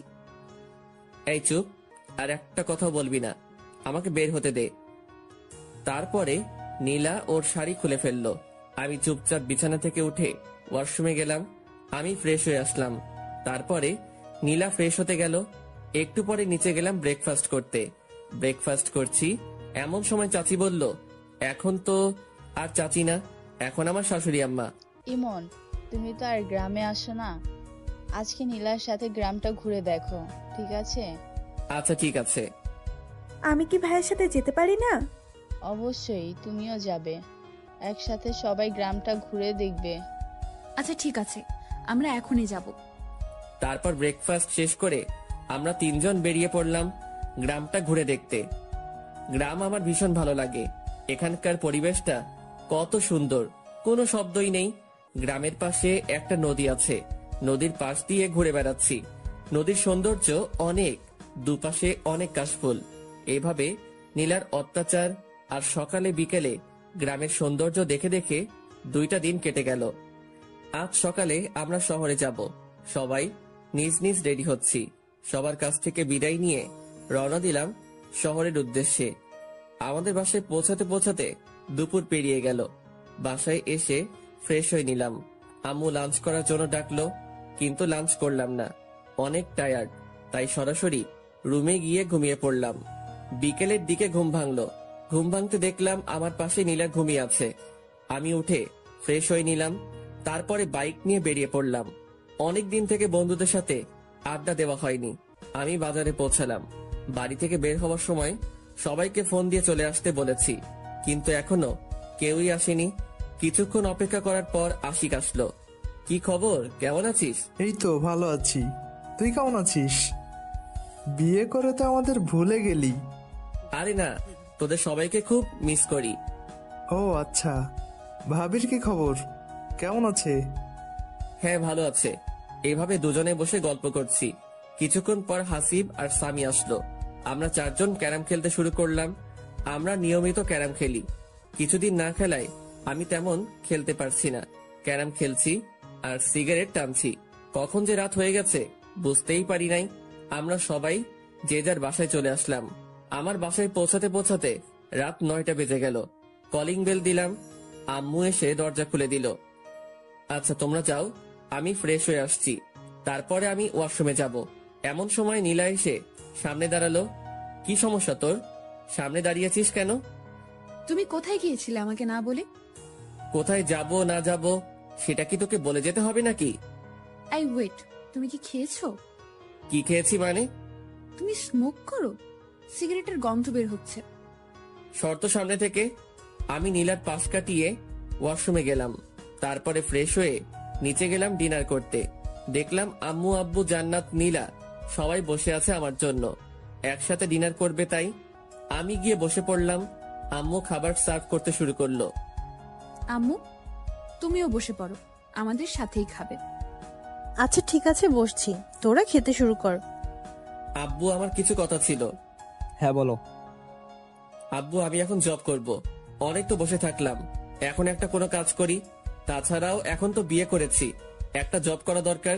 না, তোকে কোনো জব করতে হবে না। দেখ, ভালো লাগে না। আমার একটা কথাও তোমরা শোনো না। আমি ডিনার না শেষ করে রুমে চলে আসলাম। নীলার কাছ থেকে বাঁচার একটা বুদ্ধি পেলাম। এটাও আব্বু বন্ধ করে দিল। এখন কি করব, কিভাবে এই পিচ্চি শয়তান্নির হাত থেকে বাঁচবো? একটু পরেই নীলা আসলো। নীলা এসে দরজা লক করে দিল। এই, তোমার সমস্যা কি? কোনো সমস্যা নেই, বলো বলছি। এই শোন, মাথা এমনিতেই গরম হয়ে আছে, আর রাগিয়ে দিস না বলছি। আমি বুঝতে পেরেছি, তুমি আমার হাত থেকে বাঁচার জন্য বাইরে জব করতে যেতে চাচ্ছ। একটা কথা শুনে রাখো, আমার হাত থেকে তোমার নিস্তার নেই। তুমি যেখানেই যাও, আমি সব সময় তোমার পাশে থাকবো। তুই আসলেই একটু বেশি কথা বলিস। বেশি দেখছোটা কি? এখন দেখবে। মানে কি বলছিস? মানে তুমি স্মোক করো। এখন আমি সরাসরি আম্মুকে বলে দিব। তুই দেখেছিস আমি স্মোক করি? দেখি নাই, তবে গন্ধ পেয়েছি। এখনই আমি আম্মুকে বলছি। এই বলে নীলা বাইরের দিকে যেতে লাগলো। আমি ওর হাতটা ধরলাম। এই, আম্মুকে বলিস না প্লিজ। এর আগে আম্মু অনেক বকাবকি করেছিল, এমনকি আমাকে চর মেরেছিল। আচ্ছা বলবো না, আমার কয়েকটা শর্ত আছে। এগুলো শুনলে আমি আর আম্মুকে বলবো না। কি শর্ত? শর্তগুলো মানতে হবে কিন্তু, না হলে আমি সরাসরি আম্মুর কাছে যাব আর গিয়ে বলবো, আম্মু তোমার ছেলে আমাকে মেরেছে, আমার সাথে খারাপ ব্যবহার করেছে এবং সিগারেট খেয়েছে। আচ্ছা কি শর্ত বল? আমার সাথে ভালো করে কথা বলতে হবে, মানে তুমি করে কথা বলতে হবে। এসব তুই চলবে না, আমি যা বলবো সেগুলো তোমাকে শুনতে হবে। কখনোই পারবো না। ওকে, তাহলে যাই আম্মুর কাছে, গিয়ে বলি তার ছেলে সিগারেট টানার গল্প। না বলিস না। তাহলে আমার কথা শুনতে হবে। আচ্ছা ঠিক আছে, শুনবো। Thank you. এ বলে একটা কিস বসিয়ে দিল। আমি শুধু মাথা নিচু করে থাকলাম, কিছুই করতে পারছি না। আবার একটা বুদ্ধি বের করতে হবে। আই, কি ভাবছো? না কিছু না। ওকে, তাহলে এখন আমাকে একবার জড়িয়ে ধরো। পারবো না সর। দুইটা অপরাধ করলে। দুইটা মানে? এক, আবার তুই করে কথা বলছো, আর দুই, আমার কথা শোনো নাই। আচ্ছা তুমি করে না বললে হয় না? না হয় না, জড়িয়ে ধরো বলছি। কি আর করব, ইচ্ছা না থাকা সত্ত্বেও নীলাকে হালকা করে জড়িয়ে ধরলাম। নীলা মুচকি হাসলো আর আমাকে শক্ত করে জড়িয়ে ধরলো। নীলা প্লিজ, তুমি আমার কাছ থেকে স্বামীর অধিকার চেও না। আচ্ছা চাইবো না, সময় হলে তুমি এমনিতেই দিবে। আচ্ছা ঠিক আছে, এখন ঘুমাই তাহলে। ঠিক আছে চলো। আজ অন্যদিকে তাকিয়ে ঘুমানোর আগেই নীলা আমাকে সামনাসামনি জড়িয়ে ধরলো। কি করব কিছুই বুঝতে পারছি না। আস্তে আস্তে এই পিচি মেয়েটার মায়ায় পড়ে যাচ্ছি। নীলার প্রতি কি আমার বেশি অন্যায় করা হচ্ছে না? আমি কি ওকে আপন করে নেব? না, কি সব ভাবছি। ও তো আমার চাচাতো বোন। চাচাতো বোন কি আর বউ হয়? আই, তুমি কি ভাবছো গো? না কিছু না। বলো বলছি। না তেমন কিছু না। আমার একটা গার্লফ্রেন্ড আছে, ওকে নিয়ে ভাবছি। সত্যি বলছো? হ্যাঁ। তুমি না এখন বিয়ে করেছো? তোমার গার্লফ্রেন্ড থাক বা না থাক, সবকিছু ভুলে যাও। কখনোই পারবো না। এর জন্য তুমি আমাকে আপন করে নিচ্ছ না? হ্যাঁ, নীলা আমাকে ছেড়ে দিল, মনে হয় কষ্ট পেয়েছে। পাক, একটু একটু কষ্ট পেলে আমাকে ছেড়ে চলে যাবে, আর তখনই আমার শান্তি হবে। এই পিচির জ্বালা আমার একদম সহ্য হয় না। তারপরে এটা সেটা ভাবতে ভাবতে ঘুমিয়ে পড়লাম। সকালে ঘুম থেকে উঠে দেখি নীলা আমার পাশে নেই। আজ একটু অবাক হলাম। প্রতিদিন ঘুম থেকে উঠে পিচ্চি যেরকম জ্বালা সহ্য করি, আজকে বেঁচে গেলাম। ব্যাপারটা কি? দেখলাম পিচ্চি গোসল করে বেরিয়ে আসছে, ভেজা চুল নিয়ে। ঘুম থেকে উঠে পড়েছো, যাও গোসল করে আসো। আমার এত সকালে গোসল করতে ভালো লাগে না। দেখো, তুমি যদি সকালে গোসল না করো তাহলে আম্মু ভাববে আমাদের মধ্যে কোনো সম্পর্ক হয়নি, আর তখন তারা অনেক কষ্ট পাবে। তার চেয়ে বরং তুমি গোসল করে আসো। তুই এত কিছু বুঝিস কিভাবে? আবার তুই করে বলছো? ও সরি সরি, তুমি আসলে একটা পিচ্চি। তারপরে আমি ওয়াশরুমে গিয়ে শাওয়ার নিলাম। গোসল শেষ করে রুমে আসতে দেখলাম নীলা চিরুনি করছে। নিচে চলো, আম্মু খাওয়ার জন্য ডাকতে এসেছিল। চল। I stop. আমি তোর থেকে বয়সে ছোট হলে কি হবে? আমি তোর বড় ভাবি, তুই আমাকে রেসপেক্ট দিয়ে কথা বলবি। চলো। তারপর নিচে গিয়ে ব্রেকফাস্ট করতে শুরু করলাম। এমন তুই আজকে নীলিমাকে তোদের কলেজে ভর্তি করে দে, আমি প্রিন্সিপালের সাথে কথা বলছি। তাহলে ভালোই হবে, বাড়ি তিনজন একসাথে কলেজে যাবে। কিছুই বললাম না, কারণ আমি আব্বুর কথার উপর দিয়ে কিছু বলি না। ব্রেকফাস্ট শেষ করে রুমে গিয়ে ভার্সিটিতে যাওয়ার জন্য রেডি হলাম। নীলাও আসলো, রেডি হচ্ছে। ও আজকে কলেজে ভর্তি হবে। রাতে যে কথা বললাম, ওর তো মন খারাপ হয়েছিল। এখন কলেজে ভর্তি হওয়ার কথা শুনে একটু হাসি খুশি লাগছে। আমি বাইরে গিয়ে বাইক নিয়ে দাঁড়িয়ে আছি। এদিকে জান্নাতের আর নীলার আসার কোনো নামগন্ধই নেই। অনেকক্ষণ হয়ে গেল, এখনো আসছে না। আমি ওদেরকে ডাকতে গেলাম, যেতেই দেখি ওরা বেরিয়ে আসছে। এতক্ষণ সময় লাগে নাকি? না আসলে ভাবি আজকে কলেজে প্রথম যাচ্ছে, তার জন্য একটু সাজিয়ে দিচ্ছিলাম আর কি। তাই না নীলু ভাবি? তোদের লেকচার বন্ধ করে বাইকে উঠবি নাকি আমি যাব? এই না, উঠছি। আগে নীলা উঠলো, তারপরে জান্নাত উঠলো। আমি বাইক স্টার্ট দিয়ে ভার্সিটির দিকে যেতে লাগলাম। কেমন লজ্জা লজ্জা লাগছে, নিজের বউকে নিয়ে ভার্সিটিতে যাচ্ছি, তাও আবার পিচ্ছি। কেমনটা লাগে? ভার্সিটিতে পৌঁছে বাইকটা পার্ক করে আমি নীলাকে নিয়ে প্রিন্সিপালের রুমের দিকে যাচ্ছি। সবাই আমাদের দিকে তাকিয়ে আছে। এই, সবাই আমাদের দিকে তাকিয়ে আছে কেন? তোর মতো একটা পিচ্ছি মেয়ে ভার্সিটিতে এসেছে, তাই সবাই তাকিয়ে আছে। নীলা কোনো কথা বলল না। আমি সরাসরি প্রিন্সিপালের রুমে গেলাম। আসসালামু আলাইকুম, আসতে পারি স্যার? ওয়ালাইকুম আসসালাম। আরে ইমন জি, এসো এসো, ভেতরে এসে বসো। জি ধন্যবাদ স্যার। তা হানিমুন বাদে এখনই ভার্সিটিতে আসতে হলো? আমি আর নীলা দুজনে মাথা নিচু করলাম। আমার মতো নীলা হয়তো লজ্জা পেয়েছে। আরে লজ্জার কিছু নেই, বিয়ে করেছে তো কি হয়েছে, বিয়ে তো করতেই হবে তাই না? হ্যাঁ স্যার। এই যে ছাত্রের বউ ছাত্রী, নাম কি তোমার? নীলা। শুধু নীলা নাকি দুজনের মিল করে নীলা ইসলাম? নীলা মাথা নিচু করে মুচকি হাসলো। আচ্ছা ঠিক আছে, আর লজ্জা দিচ্ছি না, আমি সব ব্যবস্থা করে রেখেছি, তুমি শুধু এখানে একটা সাইন করো। নীলা সাইন করলো। নীলা শোনো, তোমার সিলেবাস দেখে তুমি ভার্সিটির লাইব্রেরি থেকে প্রয়োজনীয় বইগুলো সংগ্রহ করে নিও। ঠিক আছে স্যার। তারপর আমি আর নীলা প্রিন্সিপাল স্যারের রুম থেকে বেরিয়ে আসলাম।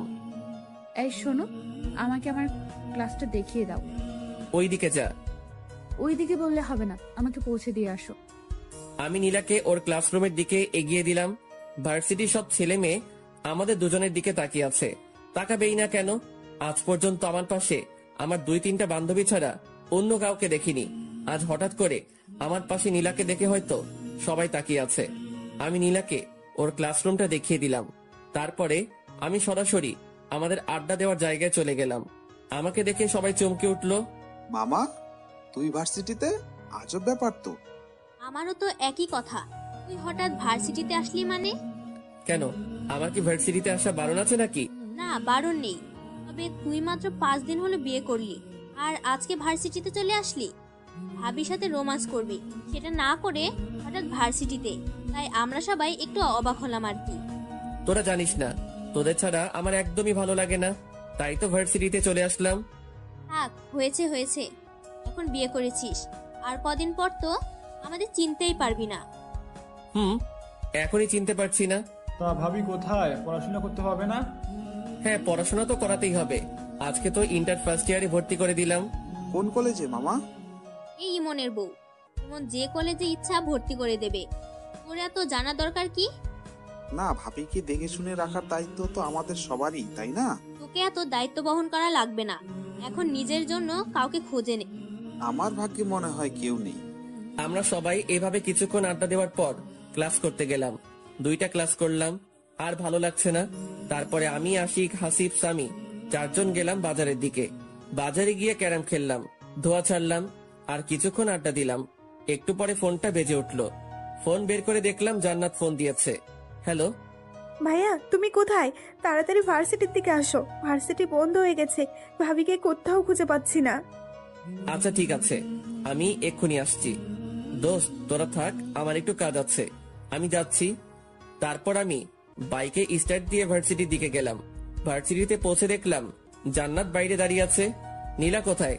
ভার্সিটি বন্ধ হওয়ার পর সবাই যখন চলে যাচ্ছিল, আমি তখন অনেক খোঁজাখুঁজি করেছি, কিন্তু নীলা ভাবিকে কোথাও পাইনি। এত ছাত্রছাত্রীর ভিড়ে আমি ভাবিকে কোথায় খুঁজবো? আচ্ছা তুই কোনো চিন্তা করিস না, আমি খুঁজে বের করছি। তুই একটা রিক্সা নিয়ে বাসায় চলে যা। আচ্ছা ঠিক আছে ভাইয়া, ভাবিকে খুঁজে পেলে আমাকে ফোন করে জানিয়ে দিও। আচ্ছা ঠিক আছে। আমার তো মাথায় কোনো কাজ করছে না, আমি কোথায় খুঁজবো নীলাকে? বাড়িতে আম্মু আব্বু যদি জানতে পারে তাহলে আমাকে তো আস্ত রাখবে না। কোথায় গেল এইটুকু পিচ্ছি মেয়েটা? ও তো গ্রামের মেয়ে, শহরের কিছুই ভালোভাবে চিনে না। এখন আমি কোথায় খুঁজবো নীলাকে?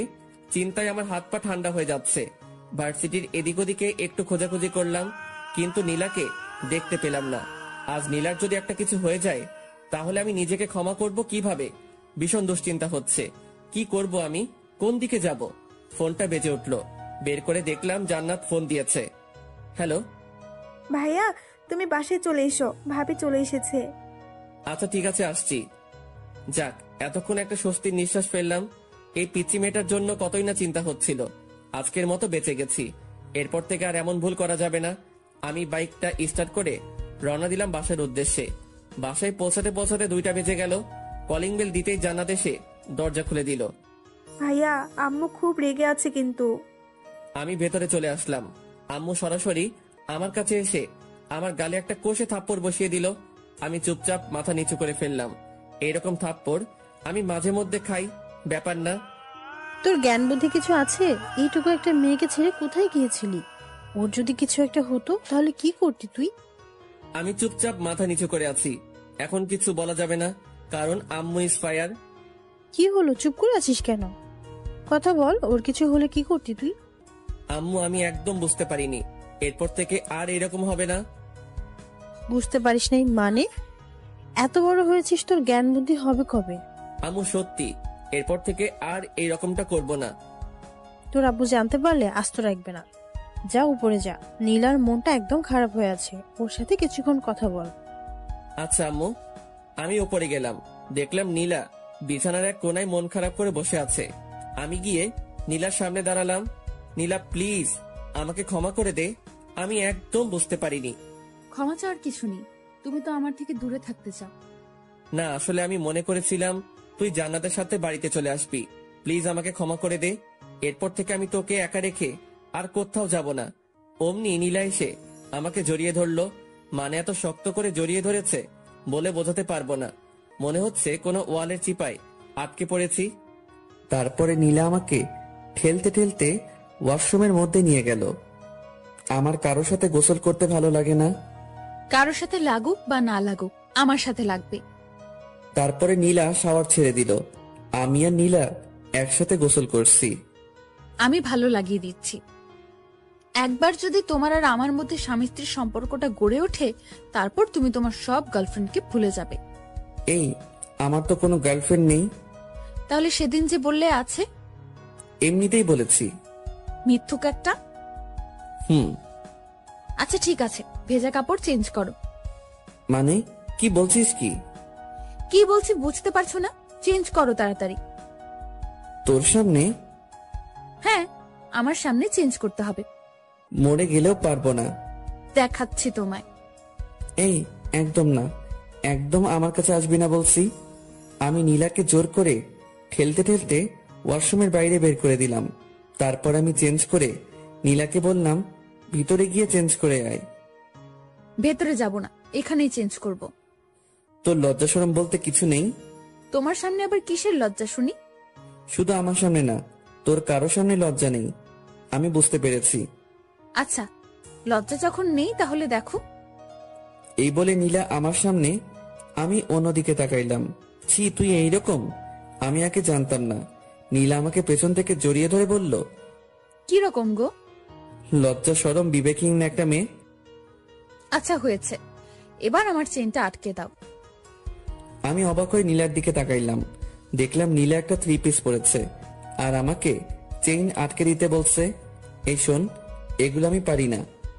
পারে না বললে হবে না, তাড়াতাড়ি আটকে দাও বলছি। পারবো না বললাম না।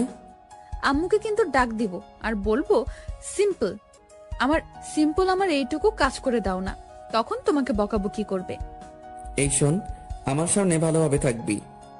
ভালোভাবে থাকবো মানে? মানে তোর অন্য কোথায়? এই যে বিছানায়। ওই চুপ, আমার সামনে একদম ভালোভাবে থাকবি, নয়তো থাকবি না। নীলা একেবারে আমার ঠোঁটের কাছে ঠোঁট নিয়ে এসে বলল, তোমার সামনে থাকতে হলে আমাকে কি ওড়না নিয়ে থাকতে হবে নাকি?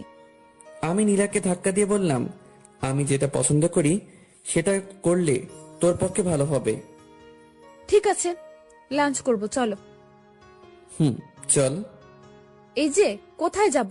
আম্মু তো রুমে খাবার দিয়ে গেছে। কখন দিয়ে গেল? তুমি যখন ড্রেস চেঞ্জ করছিলে ওয়াশরুমে, তখন আম্মু এসে খাবার দিয়ে গেছে। ও আচ্ছা। তারপর আমি লাঞ্চ করতে শুরু করলাম। এই তুমি কেমন, আমাকে ডাকছো না কেন? তোকে ডাকার কি আছে?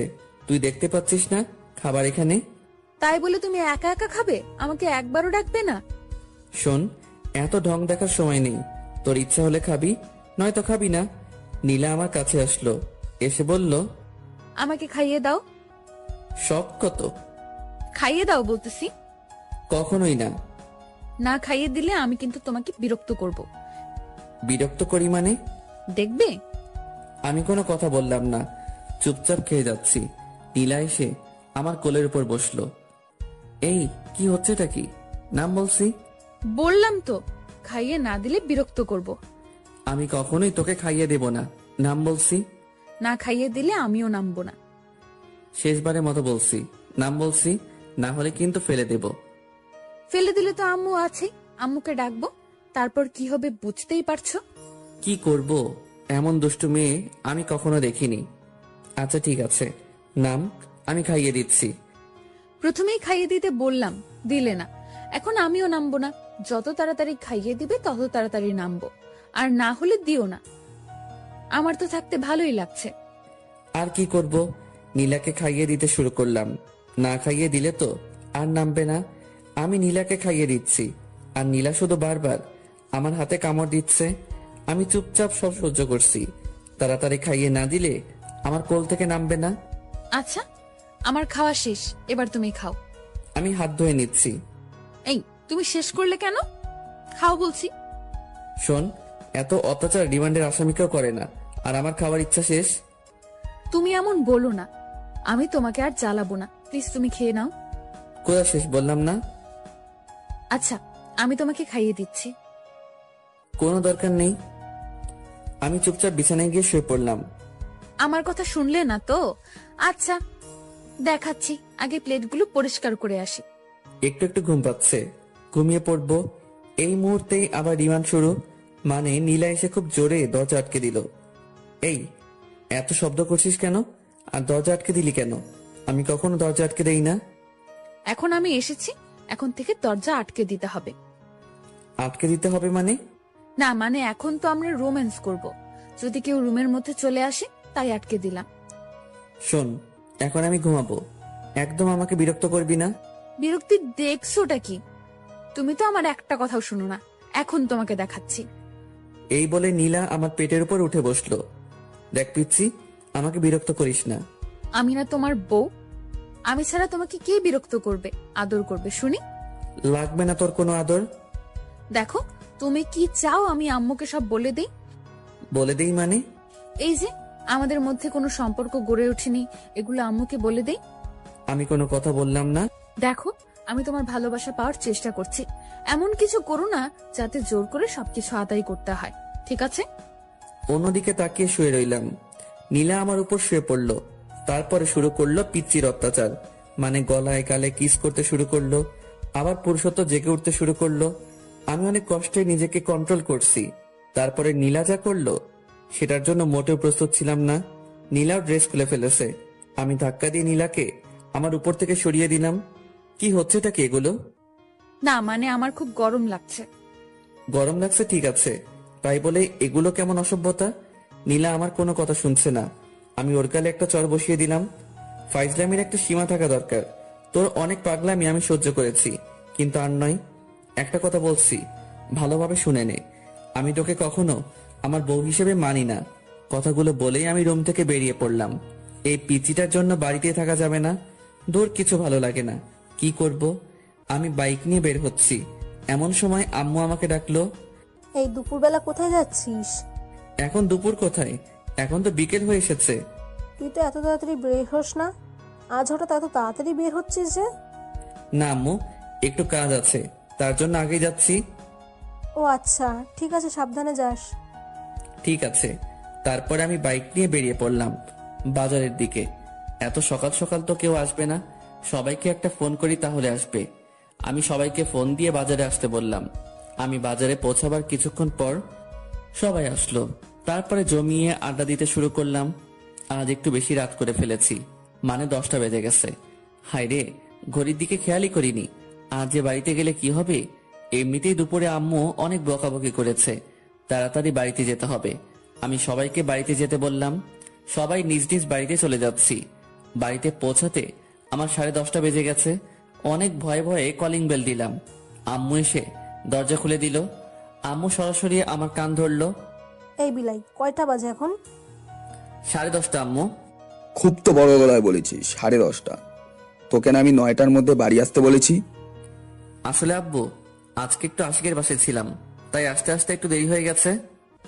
আচ্ছা হয়েছে, যা ফ্রেশ হয়ে আয়, ডিনার করবি। ঠিক আছে আব্বু, আজকের মতো মিথ্যা বলে বেঁচে গেলাম। তারপরে আমি ফ্রেশ হয়ে ডিনার করতে আসলাম। এ কি, তুই একা আসলি যে? নীলাকে ডেকে আনলি না? আমি মনে করেছি ও নিচে আছে, আচ্ছা ডেকে আনছি। নীলাকে ডাকতে গেলাম, রুমের মধ্যে তো নীলাকে খুঁজে পাচ্ছি না। কোথায় গেল মেয়েটা? ওয়াশরুমে খুঁজলাম, নেই। তারপরে বেলকনিতে গেলাম, দেখলাম নীলা দাঁড়িয়ে আছে। নিচে চলো, আম্মু ডাকছে। আমার ক্ষুধা লাগেনি, আমি খাবো না। খাওয়ার জন্য নয়, তোকে ডাকছে। এই বলে আমি চলে আসলাম। নীলাও আমার পিছু পিছু আসলো। আম্মু, তুমি আমাকে ডেকেছো? অনেক রাত হয়েছে, আয় খেয়ে নে। আম্মু, আমার একদম ক্ষুধা লাগেনি। ক্ষুধা লাগেনি মানে? কি হয়েছে মা, বলতো? কই আম্মু, কিছু হয়নি তো। তোর মন খারাপ লাগছে? কি হয়েছে মা, আমাকে বল। না আম্মু, আমার কিছুই হয়নি, এমনিতেই ভালো লাগছে না। এদিকে আয় তো মা। আম্মু নীলাকে খাইয়ে দিতে শুরু করলো। আমি আর জান্নাত হা করে তাকিয়ে থাকলাম। না, হা করে তাকিয়ে থাকলে হবে না। দুপুরে একবার পিচিটার জন্য খেতে পারি নাই, এখন আমাকে খেতে হবে। অনেক ক্ষুধা লাগছে। ইমন শোন, কালকে বিকালে নীলাকে নিয়ে গিয়ে একটা ফোন কিনে দিস। ওর তো বাড়িতে কথা বলতে লাগে, আর ও তোকে ফোন দিয়ে তাড়াতাড়ি বাড়ি আসতে বলবে। তোকে তো ফোন না করলে তুই প্রত্যেক দিনই রাত 10টা বাজিয়ে দিস। ঠিক আছে আব্বু। তোর আম্মুর কাছ থেকে টাকা নিয়ে যাস। আচ্ছা। তারপরে আমি ডিনার শেষ করে রুমে গেলাম। একটু পর নীলা আসলো। নীলা এসে দরজা লক করে দিল। আমি নীলার দিকে তাকাইলাম, কিন্তু ও আমার দিকে তাকালো না। সোজাসুজি বিছানায় এসে অন্যদিকে ঘুরে শুয়ে পড়লো। আমার উপর অভিমান করে আছে হয়তো। তখন ওর গায়ে হাত তোলাটা ঠিক হয়নি। ওকে একবার সরি বলে দেখি। নীলা শোন। নীলা আমার দিকে ঘুরলো, কিন্তু তাকালো না। কিছু বলবে? না মানে দুপুরে তোর সাথে একটু বাড়াবাড়ি করা হয়ে গেছে, প্লিজ ক্ষমা করে দে। তুমি বাড়াবাড়ির কিছুই করনি, যা করেছো একদম ঠিক করেছো। নীলা প্লিজ এভাবে বলিস না, আমাকে ক্ষমা করে দে। না, ক্ষমার কিছুই নেই। আমারই তো সব দোষ। আমার কপালে তো স্বামীর ভালোবাসা নেই, আছে শুধু চট থাপ্পড়, এগুলোই। আমার উচিত হয়নি জোর করে তোমার ভালোবাসা নেওয়াটা। পিচিটার কথায় কেমন যেন মায়া আছে। ওর কথা শুনে আমি বারবার মায়ায় পড়ে যাই। আমি কি বলবো ভেবে পাচ্ছি না। আমাকে কথা বলার সব রাস্তাই পিচ্চিটা বন্ধ করে দিল। আমি শুয়ে পড়লাম। একটু পরপর নীলার দিকে তাকাচ্ছি, কিন্তু ও আমার দিকে তাকাচ্ছে না। যে মেয়েটা সব সময় জড়িয়ে ধরতো, এটা করতো ওটা করতো, আর আজকে চুপচাপ শুয়ে আছে, ভাবা যায়। কিছুক্ষণ পর আমি ঘুমিয়ে পড়লাম। সকালে ঘুম ভাঙতে ভারী কিছু অনুভব করলাম। চোখ খুলে দেখলাম নীলা আমার বুকের উপরে উঠে ঘুমাচ্ছে। আমি বারবার অবাক হয়ে যাই, ঘুমের মধ্যে এই পিচ্চি মেয়েটা কি নাইবা করে ভেবে পাই না। নীলা ঘুমাচ্ছে, তাই আমি আর ওকে নামিয়ে দিলাম না। আমিও চোখ বন্ধ করে শুয়ে রইলাম। কিছুক্ষণ পর নীলার নড়াচড়া অনুভব করলাম। নীলার হয়তো ঘুমটা ভেঙে গেছে। নীলা আমাকে কয়েকটা কিস করে উঠে গেল। কি মেয়ে রে বাবা, কাল রাতে অভিমান করে আমার কাছে আসলো না, আবার আমি ঘুমানোর পর আমার বুকে আরো যে কিসব করে এগুলো তো বলতে পারছি না। আমি কিছুক্ষণ পর উঠে শাওয়ার নিলাম, তারপর রুমে এসে একটু পড়তে বসলাম। অনেকক্ষণ পর নীলা এসে বলল, ব্রেকফাস্ট করবে চলো, আর কলেজে যাওয়ার সময় হয়ে গেছে। আমি নীলার পিছু পিছু ব্রেকফাস্ট করতে গেলাম। ব্রেকফাস্ট শেষ করে রুমে এসে ভার্সিটিতে যাওয়ার জন্য রেডি হচ্ছি। নীলাও এসে রেডি হচ্ছে, ও তো কলেজে যাবে। কিরে, অভিমান কমেনি? না, কমেনি। কিভাবে কমবে? একটা কিস করতে দিলে কমবে। একটাই তো। আচ্ছা ঠিক আছে, একটার বেশি করবি না কিন্তু। আমার কথা শেষ না করতেই নীলা আমার কাছে এসে রেডি। আই, তুমি একটু বিছানায় বসো, না হলে কিস করে শান্তি পাবো না। আমি বিছানায় বসলাম। একটার বেশি করবি না কিন্তু।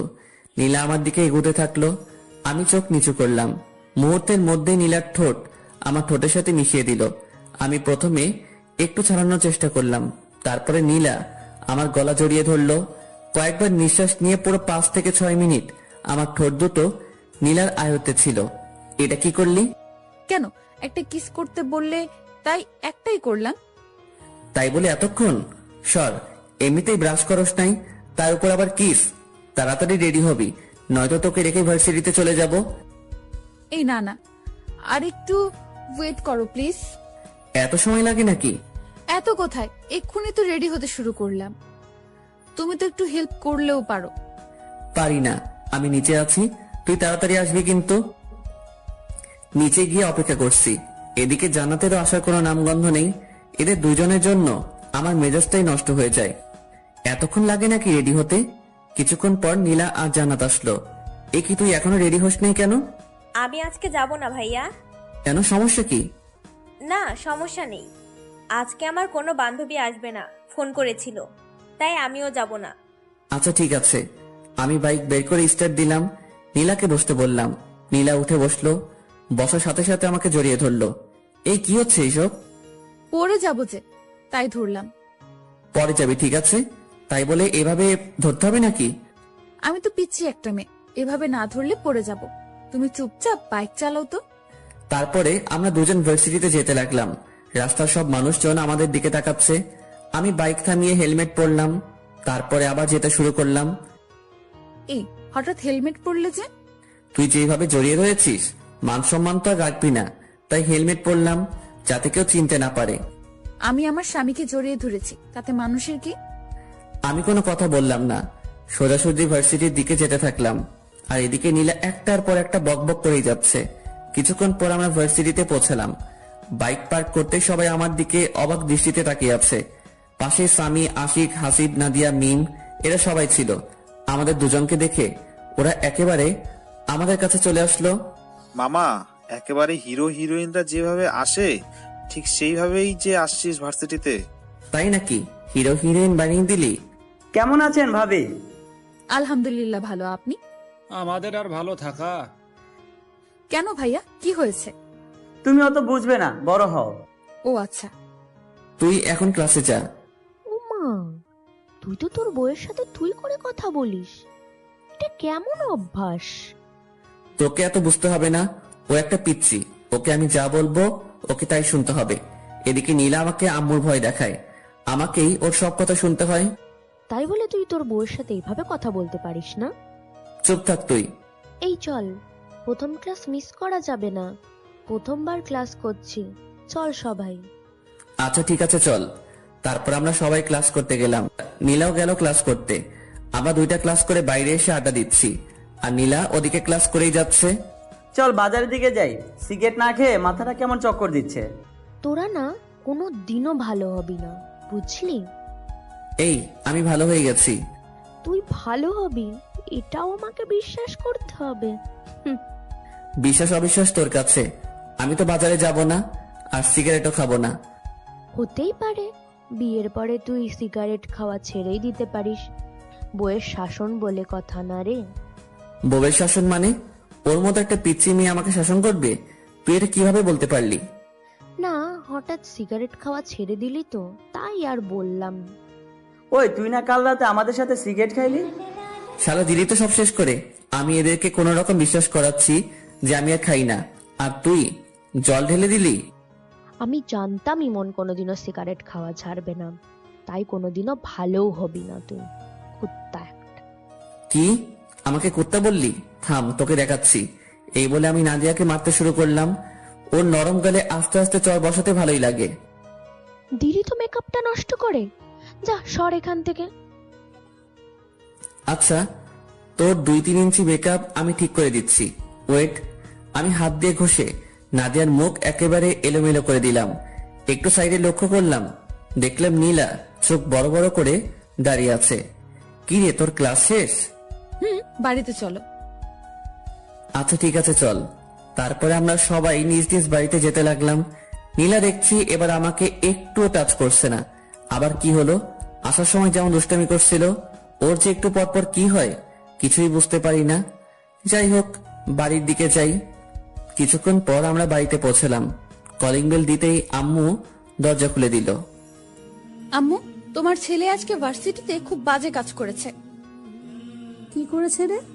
তোমার ছেলেকে জিজ্ঞেস করো। এই, কি করেছিস তুই? কই কি করলাম? আমি তো কিছুই করি নাই।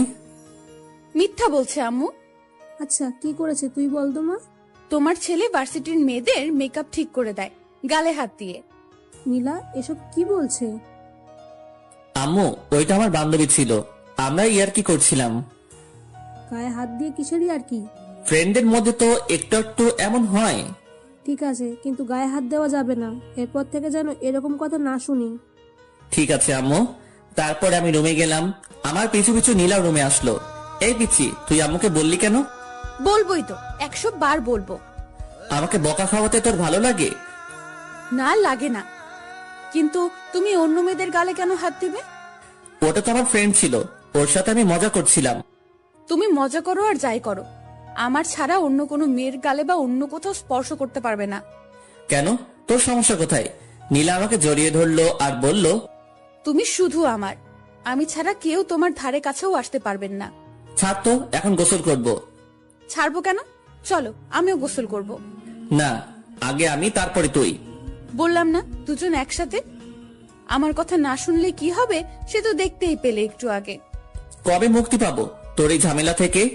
যেদিন আমাকে তোমার আপন করে নেবে সেদিনই তুমি মুক্তি পাবে। কোনোদিনও না। তাহলে কোনোদিনও মুক্তি পাবে না। আমি কোনো কথা না বলে ওয়াশরুমে গেলাম শাওয়ার নিতে। নীলাও আমার পিছু পিছু আসলো। আমি শাওয়ারটা ছেড়ে দিলাম। নীলা এসে আমাকে পেছন দিক থেকে জড়িয়ে ধরলো। গোসল করার সময় এগুলো কি ধরনের ফাজলামি? এগুলো ফাজলামি নয়, এগুলো ভালোবাসা। গোসল করার সময় কেউ ভালোবাসা প্রকাশ করে না। সবার সাথে আমার কোনো মিল নেই। আমার যখন যেটা ভালো লাগে আমি তখন সেটাই করি।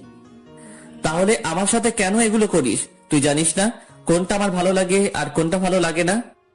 একবার আমাকে আপন করে নাও, তারপর থেকে তোমার সব কিছু ভালো লাগবে। ছাড়বি তুই আমাকে? একবার শক্ত করে জড়িয়ে ধরো, তাহলে ছাড়বো না। পারবো না, তাড়াতাড়ি ছাড় বলছি। আচ্ছা, এখন জোর করলাম না, কিন্তু লাঞ্চ করার পর আমাকে জড়িয়ে ধরবে, না হলে খবর আছে তোমার। তারপরে আমরা দুজন গোসল শেষ করলাম।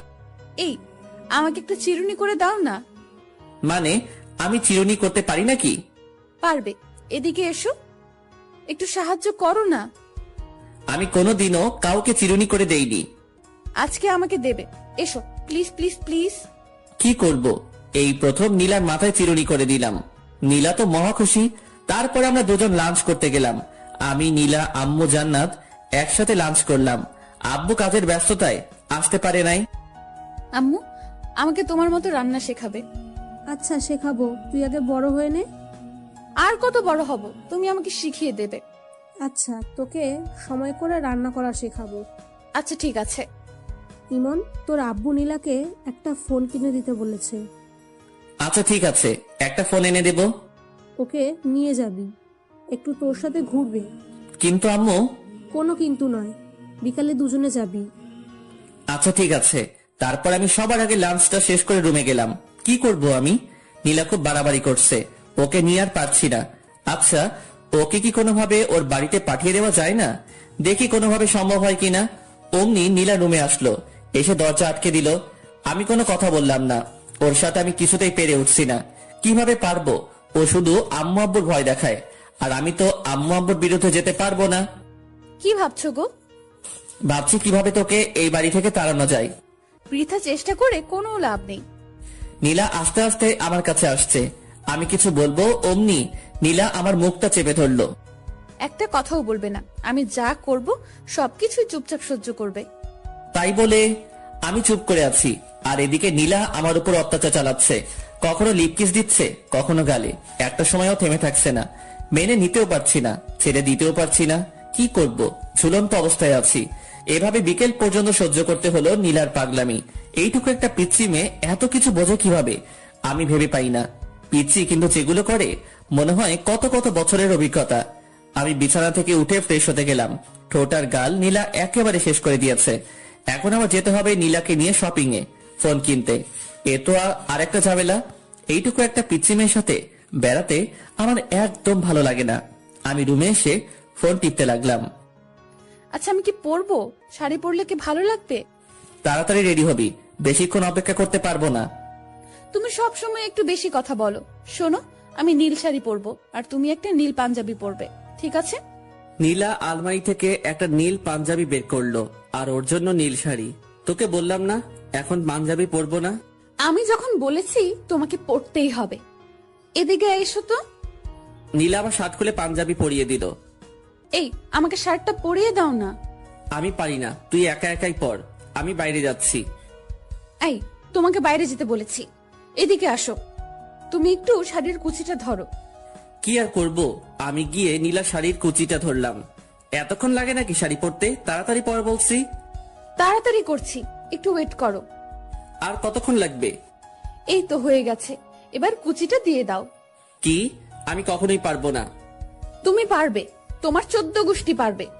তাহলে 14 গোষ্ঠীর কাছ থেকে পড়িয়ে নেব, আমি পারবো না। দাও বলছি, তুমি না ছেলে, এত ভয় কিসের তোমার? তাই বলে তোর ওখানে কুচি দিয়ে দেবো নাকি? দেরি হয়ে যাচ্ছে, তাড়াতাড়ি দাও। তারপর আমি কাঁপতে কাঁপতে নীলার কুচিটা দিয়ে দিলাম। নীলা আমার হাত ওর ওখানে চেপে ধরলো। আমি তো লজ্জায় একেবারে শেষ, কিছু বলতেও পারছি না, কিছু করতেও পারছি না, শুধু মাথা নিচু করে আছে। এদিকে নীলাও লজ্জায় লাল হয়ে আছে, কিছু বলতে পারছে না, শুধু মুচকি হাসছে। এভাবে নীরবময় কিছু মুহূর্ত কাটলো। কিছুক্ষণ পর আমি হাতটা সরিয়ে নিলাম আর অন্যদিকে তাকালাম। নীলা সাজুগুজু করতে ব্যস্ত হয়ে গেল। একটু পরে নীলা বলল, আমি রেডি, এখন চলো। আমি নীলার দিকে তাকাতেই একেবারে অবাক হয়ে গেলাম। এইটুকু পিচ্ছি মেয়েটাকে দেখতে অনেক সুন্দর লাগছে। আমি তো আগে কখনো ওর দিকে তেমন তাকাইনি, আজ প্রথম তাকাচ্ছি। নীলা দেখতে যে এত সুন্দর আমি আগে জানতাম না। এই, কি দেখছো? আমার লজ্জা করে না বুঝি? কোথায় কি দেখছি? চলো তাড়াতাড়ি। হয়েছে, আর মিথ্যে বলতে হবে না। আমি খুব ভালোভাবে লক্ষ্য করেছি, তুমি বড় বড় চোখ করে আমার দিকে তাকিয়েছিলে। আমি কোনো কথা না বলে নিচে নামতে শুরু করলাম। আম্মু আমাদের দুজনকে দেখে একেবারে অবাক হয়ে গেল। অবাক হবে না কেন? এভাবে কাছাকাছি ম্যাচিং কালারের ড্রেস পরা দেখলে যে কেউই তাকিয়ে থাকবে। মাশাআল্লাহ, তোদের দুজনকে দেখতে কিন্তু খুব ভালো লাগছে, খুব মানিয়েছে দুজনকে। হয়েছে, এবার টাকা দাও তাড়াতাড়ি। আমি আম্মুর কাছ থেকে টাকা নিয়ে বাইক বের করছি। এমন সময় নীলা বলল, আজ আমরা বাইকে যাব না, রিকশায় যাব। তোমার ইচ্ছে হলে তুমি আমার পিছু পিছু রিকশা নিয়ে আসতে পারো। এগুলো কেমন কথা? হ্যাঁ, নীলা যখন বলছে রিকশা যাবে, তোকে রিকশা যেতে হবে, যা রিকশায় করে যা। আম্মু, আমার রিকশা যেতে একদম ভালো লাগে না, অত আস্তে আস্তে কেউ যায়? এত কিছু বুঝি না, তুই নীলামায়ের সাথে রিকশা করে যা। আচ্ছা ঠিক আছে আম্মু। তারপরে আমি আর নীলা বেরিয়ে পড়লাম। বাড়ির সামনে কিছুক্ষণ দাঁড়াতে একটা রিকশা আসলো। আমরা রিকশায় উঠলাম। নীলা আমার কাঁধে মাথা রেখে বক বক করে যাচ্ছে। আমি কোনো কথা বলছি না, চুপচাপ বসে আছি। কিছু বলো, চুপ করে আছো কেন? তোর সাথে কথা বলতে ইচ্ছে করে না? তো কার সাথে কথা বলতে ইচ্ছে করে? তুই চুপ করে থাকতো। আমার চুপ থাকতে ভালো লাগে না, সব সময় তোমার সাথে কথা বলতে ইচ্ছে করে। আচ্ছা তুই বলতে থাক, আমি চুপ করে থাকলাম, আর একটা কথা বলবো না। তারপরে নীলার বক বক শুনতে শুনতে পৌঁছে গেলাম মার্কেটে। কয়েকটা ফোন দেখলাম আর নীলার পছন্দ মতো একটা ফোন কিনে দিলাম। নীলা আমার সাথে সেলফি তুলতে চাইলো, কিন্তু আমি তুললাম না। নীলার জোড়াজোড়িতে ওর সাথে কিছুক্ষণ ঘুরতে হলো। ও জোর করেই কয়েকটা সেলফি তুললো। সন্ধ্যার পর আমরা বাড়ির দিকে রওনা দিলাম। বাড়িতে এসেই ড্রেসটা চেঞ্জ করে ফ্রেশ হয়ে নিলাম। জান্নাত আসলো রুমে। নীলা আর জান্নাত বসে বসে গল্প করছে, আমি ফেসবুকিং করছি। আজ সময় কাটছে না, আজ বন্ধুদের সাথে আড্ডা দিতে যাইনি, তাই একদম ভালো লাগছে না। সিগারেট না খেলে মাথায় কেমন চক্কর মানে। রাতে ডিনার করে এসে শুয়ে পড়েছি। নীলা এসে পাগলামি শুরু করেছে। আমি নীলাকে ছাড়তে বলছি, কিন্তু নীলা আমাকে ছাড়ছে না। দেখো, তুমি আমার স্বামী, আর আমি আমার স্বামীকে একটু আদর করব। মানে কি বলছিস তুই? মানে আজকে আমাদের স্বামী স্ত্রীর সম্পর্ক গড়ে উঠবে। কখনোই না। তুমি আর কতদিন আমাকে কষ্ট দেবে? আমি কাউকে কষ্ট দিই না। কেন, তুমি আমাকে কষ্ট দিচ্ছ না? জানি না, আমার একদম ভালো লাগছে না। আমি ঘুমাবো, বিরক্ত করিস না প্লিজ। কিছুক্ষণ পর আমি ঘুমিয়ে পড়লাম। সকালে ঘুম থেকে উঠে একটু অসুস্থ লাগছে, কেমন জ্বর জ্বর লাগছে। নীলা আজকে আগে উঠে গেছে ঘুম থেকে। উঠে তো নীলাকে দেখতে পেলাম না। কিছুক্ষণ পর নীলা রুমে আসলো, এসে বলল, কখন ঘুম থেকে উঠবে? ভার্সিটিতে যাওয়ার সময় হয়ে গেছে, ওঠো তাড়াতাড়ি। তুই আর জান্নাত যা, আজকে আমি যাব না, একটু অসুস্থ লাগছে। কি হয়েছে তোমার? একটু জ্বর জ্বর লাগছে। কই দেখি। এ কি, তোমার তো ভীষণ জ্বর। তারপরে নীলা আমাকে ধরে ওয়াশরুমে নিয়ে গেল। আমি ফ্রেশ হয়ে আসলাম। নীলা আমার জন্য খাবার নিয়ে আসলো। আমাকে জোর করে ও নিজের হাতে খাইয়ে দিল, তারপরে ওষুধ খাইয়ে দিল। নীলার সেবা যত্নে আমি খুব তাড়াতাড়ি সুস্থ হয়ে গেলাম। এই কয়দিন আমি বুঝলাম নীলা সত্যি আমাকে খুব ভালোবাসে। নীলাকেও আমার ভালো লাগতে শুরু করে। আমি ভাবছি নীলাকে আমি আপন করে নেব, আস্তে আস্তে ওকে আপন করে নেব। হুট করে যদি একবার চেঞ্জ হয়ে যায় তাহলে কেমন লাগবে? তার চেয়ে বরং আস্তে আস্তে নীলার কাছে যাই। অসুস্থ থাকায় 2 দিন থেকে ভার্সিটিতে যাওয়া হয়নি। বন্ধু বান্ধবের সাথে আড্ডা দেওয়া হয়নি। আজ বিকেলে বাজারে গেলাম আড্ডা দিতে। সন্ধ্যা হয়ে এসেছে, এমন সময় নীলা আমাকে ফোন করলো। হ্যালো, কোথায় আছো তুমি? এই তো বাজারে আছি। তাড়াতাড়ি বাড়িতে চলে এসো। আচ্ছা, আসছি একটু পর। তুমি এখনো পুরোপুরি সুস্থ হওনি, তাড়াতাড়ি আসো প্লিজ। আচ্ছা ঠিক আছে। বন্ধুদের সাথে আড্ডা দিয়ে 8টার দিকে বাড়িতে গেলাম। কলিং বেল দিলাম, নীলা এসে দরজা খুললো। এই, তোমাকে না তাড়াতাড়ি আসতে বললাম? তাড়াতাড়িতে চলে আসলাম। এটা তাড়াতাড়ি আসা হলো? রাত 8টা পেরিয়ে গেছে। রাত 8টা আবার দেরি হলো নাকি? আচ্ছা ঠিক আছে, তাড়াতাড়ি ফ্রেশ হয়ে আসো। আচ্ছা ঠিক আছে। পরে আমি ফ্রেশ হয়ে রুমে আসলাম। কি হয়েছে, এত তাড়াতাড়ি বাড়িতে ডাকলি কেন? কিছু হয়নি, তোমাকে একটু আদর করব তাই বাড়িতে আসতে বললাম। আদর মানে? আদর বোঝো না? আচ্ছা দেখাচ্ছি। আজ নীলাকে দেখতে একদম অন্যরকম লাগছে। কেমন ছটফট করছে আমার ভালোবাসা পাওয়ার জন্য। নীলা আমাকে জড়িয়ে ধরে বিছানায় শুইয়ে দিল। আমি তেমন রিয়েক্ট করলাম না। নীলা আস্তে আস্তে আমার খুব কাছে চলে আসলো। দুজনের নিঃশ্বাস দুজনের মুখের উপরে পড়ছে। আমি নীলার চোখের ভাষা বুঝতে পারলাম, কিন্তু ওর কাছে এগিয়ে গেলাম না। নীলা শুধু ছটফট করছে। আমি সবকিছু বুঝেও নীলার কাছ থেকে সরে গেলাম। আর কত কষ্ট দেবে আমাকে? একবার আসো আমার কাছে। আমি মনে মনে বলছি, হারে পিচ্ছি, আস্তে আস্তেই তোর খুব কাছে চলে যাব, আপন করে নেব তোকে। তুই শুধু একটু ধৈর্য ধর। কিছু বলছো না কেন? আমার কষ্টটা একবার বোঝার চেষ্টা করো। আমি কোনো কথা বললাম না। কি বলবো? আমি যে হঠাৎ করে নীলার কাছে যেতে পারছি না। নীলাকে খুব শক্ত করে জড়িয়ে ধরতে ইচ্ছে করলো। আলতো করে ওর কানের কাছে মুখ নিয়ে বলতে ইচ্ছে করলো, আমিও যে তোকে ভালোবাসি ফেলেছি পিচ্ছি। কিন্তু অজানা এক বাধায় সবকিছু আটকে গেল, কিছুই করতে পারলাম না। আম্মু এসে আমাদের ডিনার করার জন্য ডাকলো। আমি আর নীলা নিচে গেলাম ডিনার করতে। আব্বু চলে এসেছে। আমরা সবাই একসাথে ডিনার শেষ করলাম। রুমে এসে বসে আছি, মানে নীলার জন্য অপেক্ষা করছি। নীলা একটু পরে আসে। আম্মুকে মনে হয় একটু হেল্প করে, তাই আসতে একটু দেরি হয়। কিছুক্ষণ পর নীলা আসলো, হাতে 1 গ্লাস পানি আর ওষুধ নিয়ে। এখন আমার ওষুধ কেন? সুস্থ হলেও ওষুধ খেতে হয়। ওষুধ খেলে আর অসুস্থ হবে না, না হলে অসুস্থ হওয়ার সম্ভাবনা থাকে। আমি তো সুস্থ হয়ে গেছি। আমি একদম সুস্থ, এখন ওষুধ খাওয়া লাগবে না। বেশি কথা বলো না তো, দেখি আমি খাইয়ে দেই। তারপরে নীলা আমাকে ওষুধ খাইয়ে দিল। ওষুধ খাওয়ার সাথে সাথে আমার মাথাটা কেমন ঝিমঝিম করছে। বুঝলাম না নীলা আমাকে কি খাওয়ালো। কেমন অলসতা বিরাজ করতে শুরু করলো। মনে হচ্ছে নীলা হয়তো আমাকে ঘুমের ওষুধ খাওয়ালো। কিন্তু নীলা আমাকে ঘুমের ওষুধ খাওয়াতে যাবে কেন? নীলা আমার কাছে আসলো, এসে বলল, আজ তোমাকে আমি আপন করে নেব, কেউ আটকাতে পারবে না। আমি বুঝতে পারলাম নীলা আমাকে ঘুমের ওষুধ খাইয়েছে, কিন্তু নীলা আমার কাছে আসার জন্য এটা করতে পারলো? আমি কিছুই করতে পারছি না, ভীষণ ঘুম পাচ্ছে। নীলা আমার কাছে আসলো, এসে আমার শার্টটা খুলে দিল। নীলাকে আটকাতে পারছি না, মানে ঘুমের ওষুধ খাওয়ার পর আমি কোনো শক্তি পাচ্ছি না। নীলা আস্তে আস্তে আমার খুব কাছে চলে আসলো।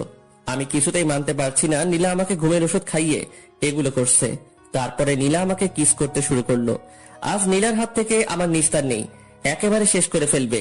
নীলা ওর ড্রেস খুলে ফেললো। এখন আমাদের দুজনের শরীরে একটা সুতা পর্যন্ত নেই। নীলা আমার খুব কাছে চলে আসলো। আমি নীলাকে আটকাতে পারলাম না, সবকিছু শেষ করে ফেললো। নীলার প্রতি আমার অনেক রাগ হলো। ও আমাকে ঘুমের ওষুধ খাইয়ে নীলাকে মারতে ইচ্ছে করছে, কিন্তু আমি উঠে বসার মতো শক্তি পাচ্ছি না। নীলা আমার উপরে শুয়ে আছে, একটু পর পর আমার দিকে তাকাচ্ছে। কিছুক্ষণ পর নীলা আমাকে বিছানা থেকে তুলে ওয়াশরুমে নিয়ে গেল। দুজনে একসাথে শাওয়ার নিলাম। শাওয়ার নেওয়ায় আমার ঘুম একেবারে ভেঙে গেল। আমার নিজের প্রতি অনেক রাগ হতে শুরু করলো। নীলা আমার সাথে এগুলো করলো, অথচ আমি ওকে আটকাতে পারলাম না। আমি ড্রেস চেঞ্জ করে রুমে চলে আসলাম। আজ নীলার খবর আছে, ও কি করলো আমার সাথে।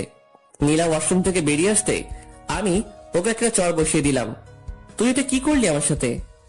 যা করেছি একদম ঠিক করেছি, এটা ছাড়া আমার কোনো উপায় ছিল না। নীলার কথা শুনে আমার রাগ আরো বেড়ে গেল। আমি খাটের রেলিং খুলে নীলাকে মারতে শুরু করলাম। অনেক মারলাম নীলাকে, মারতে মারতে লোহার রেলিংটা ভেঙে ফেললাম। নীলা কাঁদতে কাঁদতে বলল, তোমাকে আপন করে নেওয়া কি আমার অপরাধ? আমি কি আমার স্বামীর ভালোবাসা কোনোদিনও পাবো না? কেন বিয়ে করেছো আমাকে?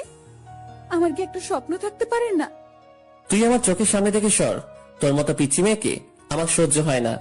আমি কখনো তোকে বিয়ে করতে চাইনি। আম্মু আব্বু আমাকে জোর করে তোর সাথে বিয়ে দিয়েছে।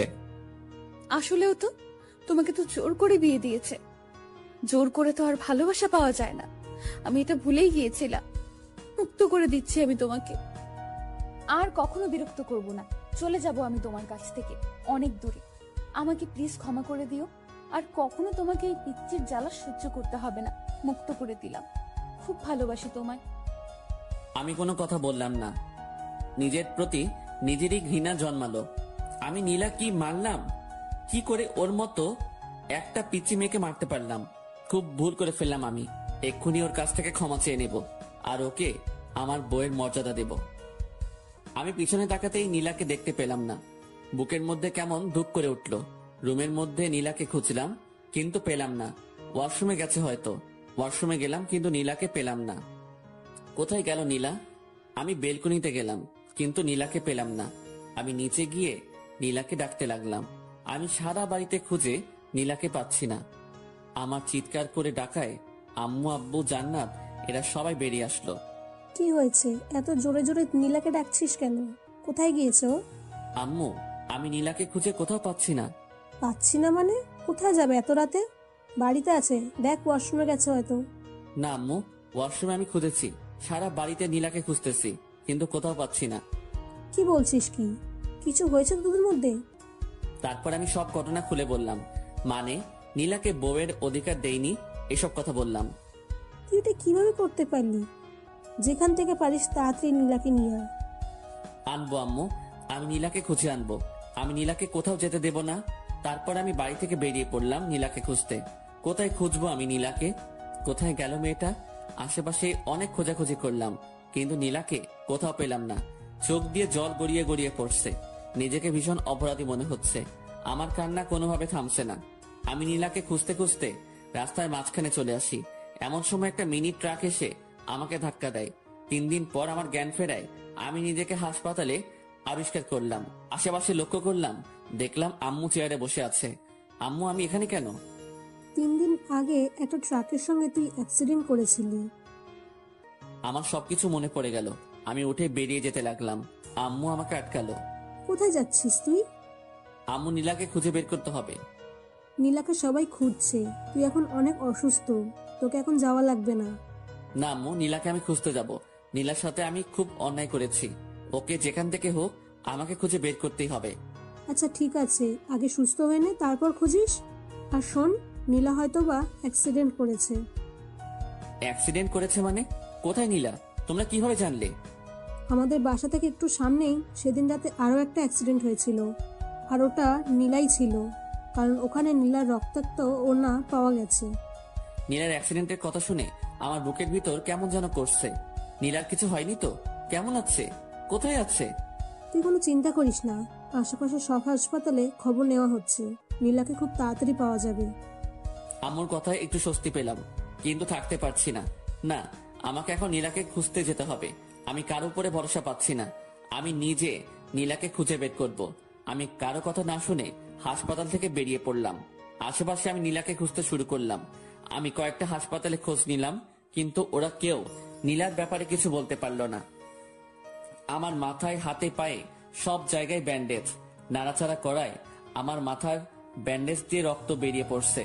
আমি নিরুপায় হয়ে রাস্তা দিয়ে হাঁটছি আর আমার মাথা দিয়ে টপে টপে রক্ত ঝরছে। কিছু দূর এগুতে আশিক, সামি ওরা আমাকে দেখতে পেল। আমার মাথা দিয়ে রক্ত পড়ায় ওরা আবার আমাকে হাসপাতালে নিয়ে গেল।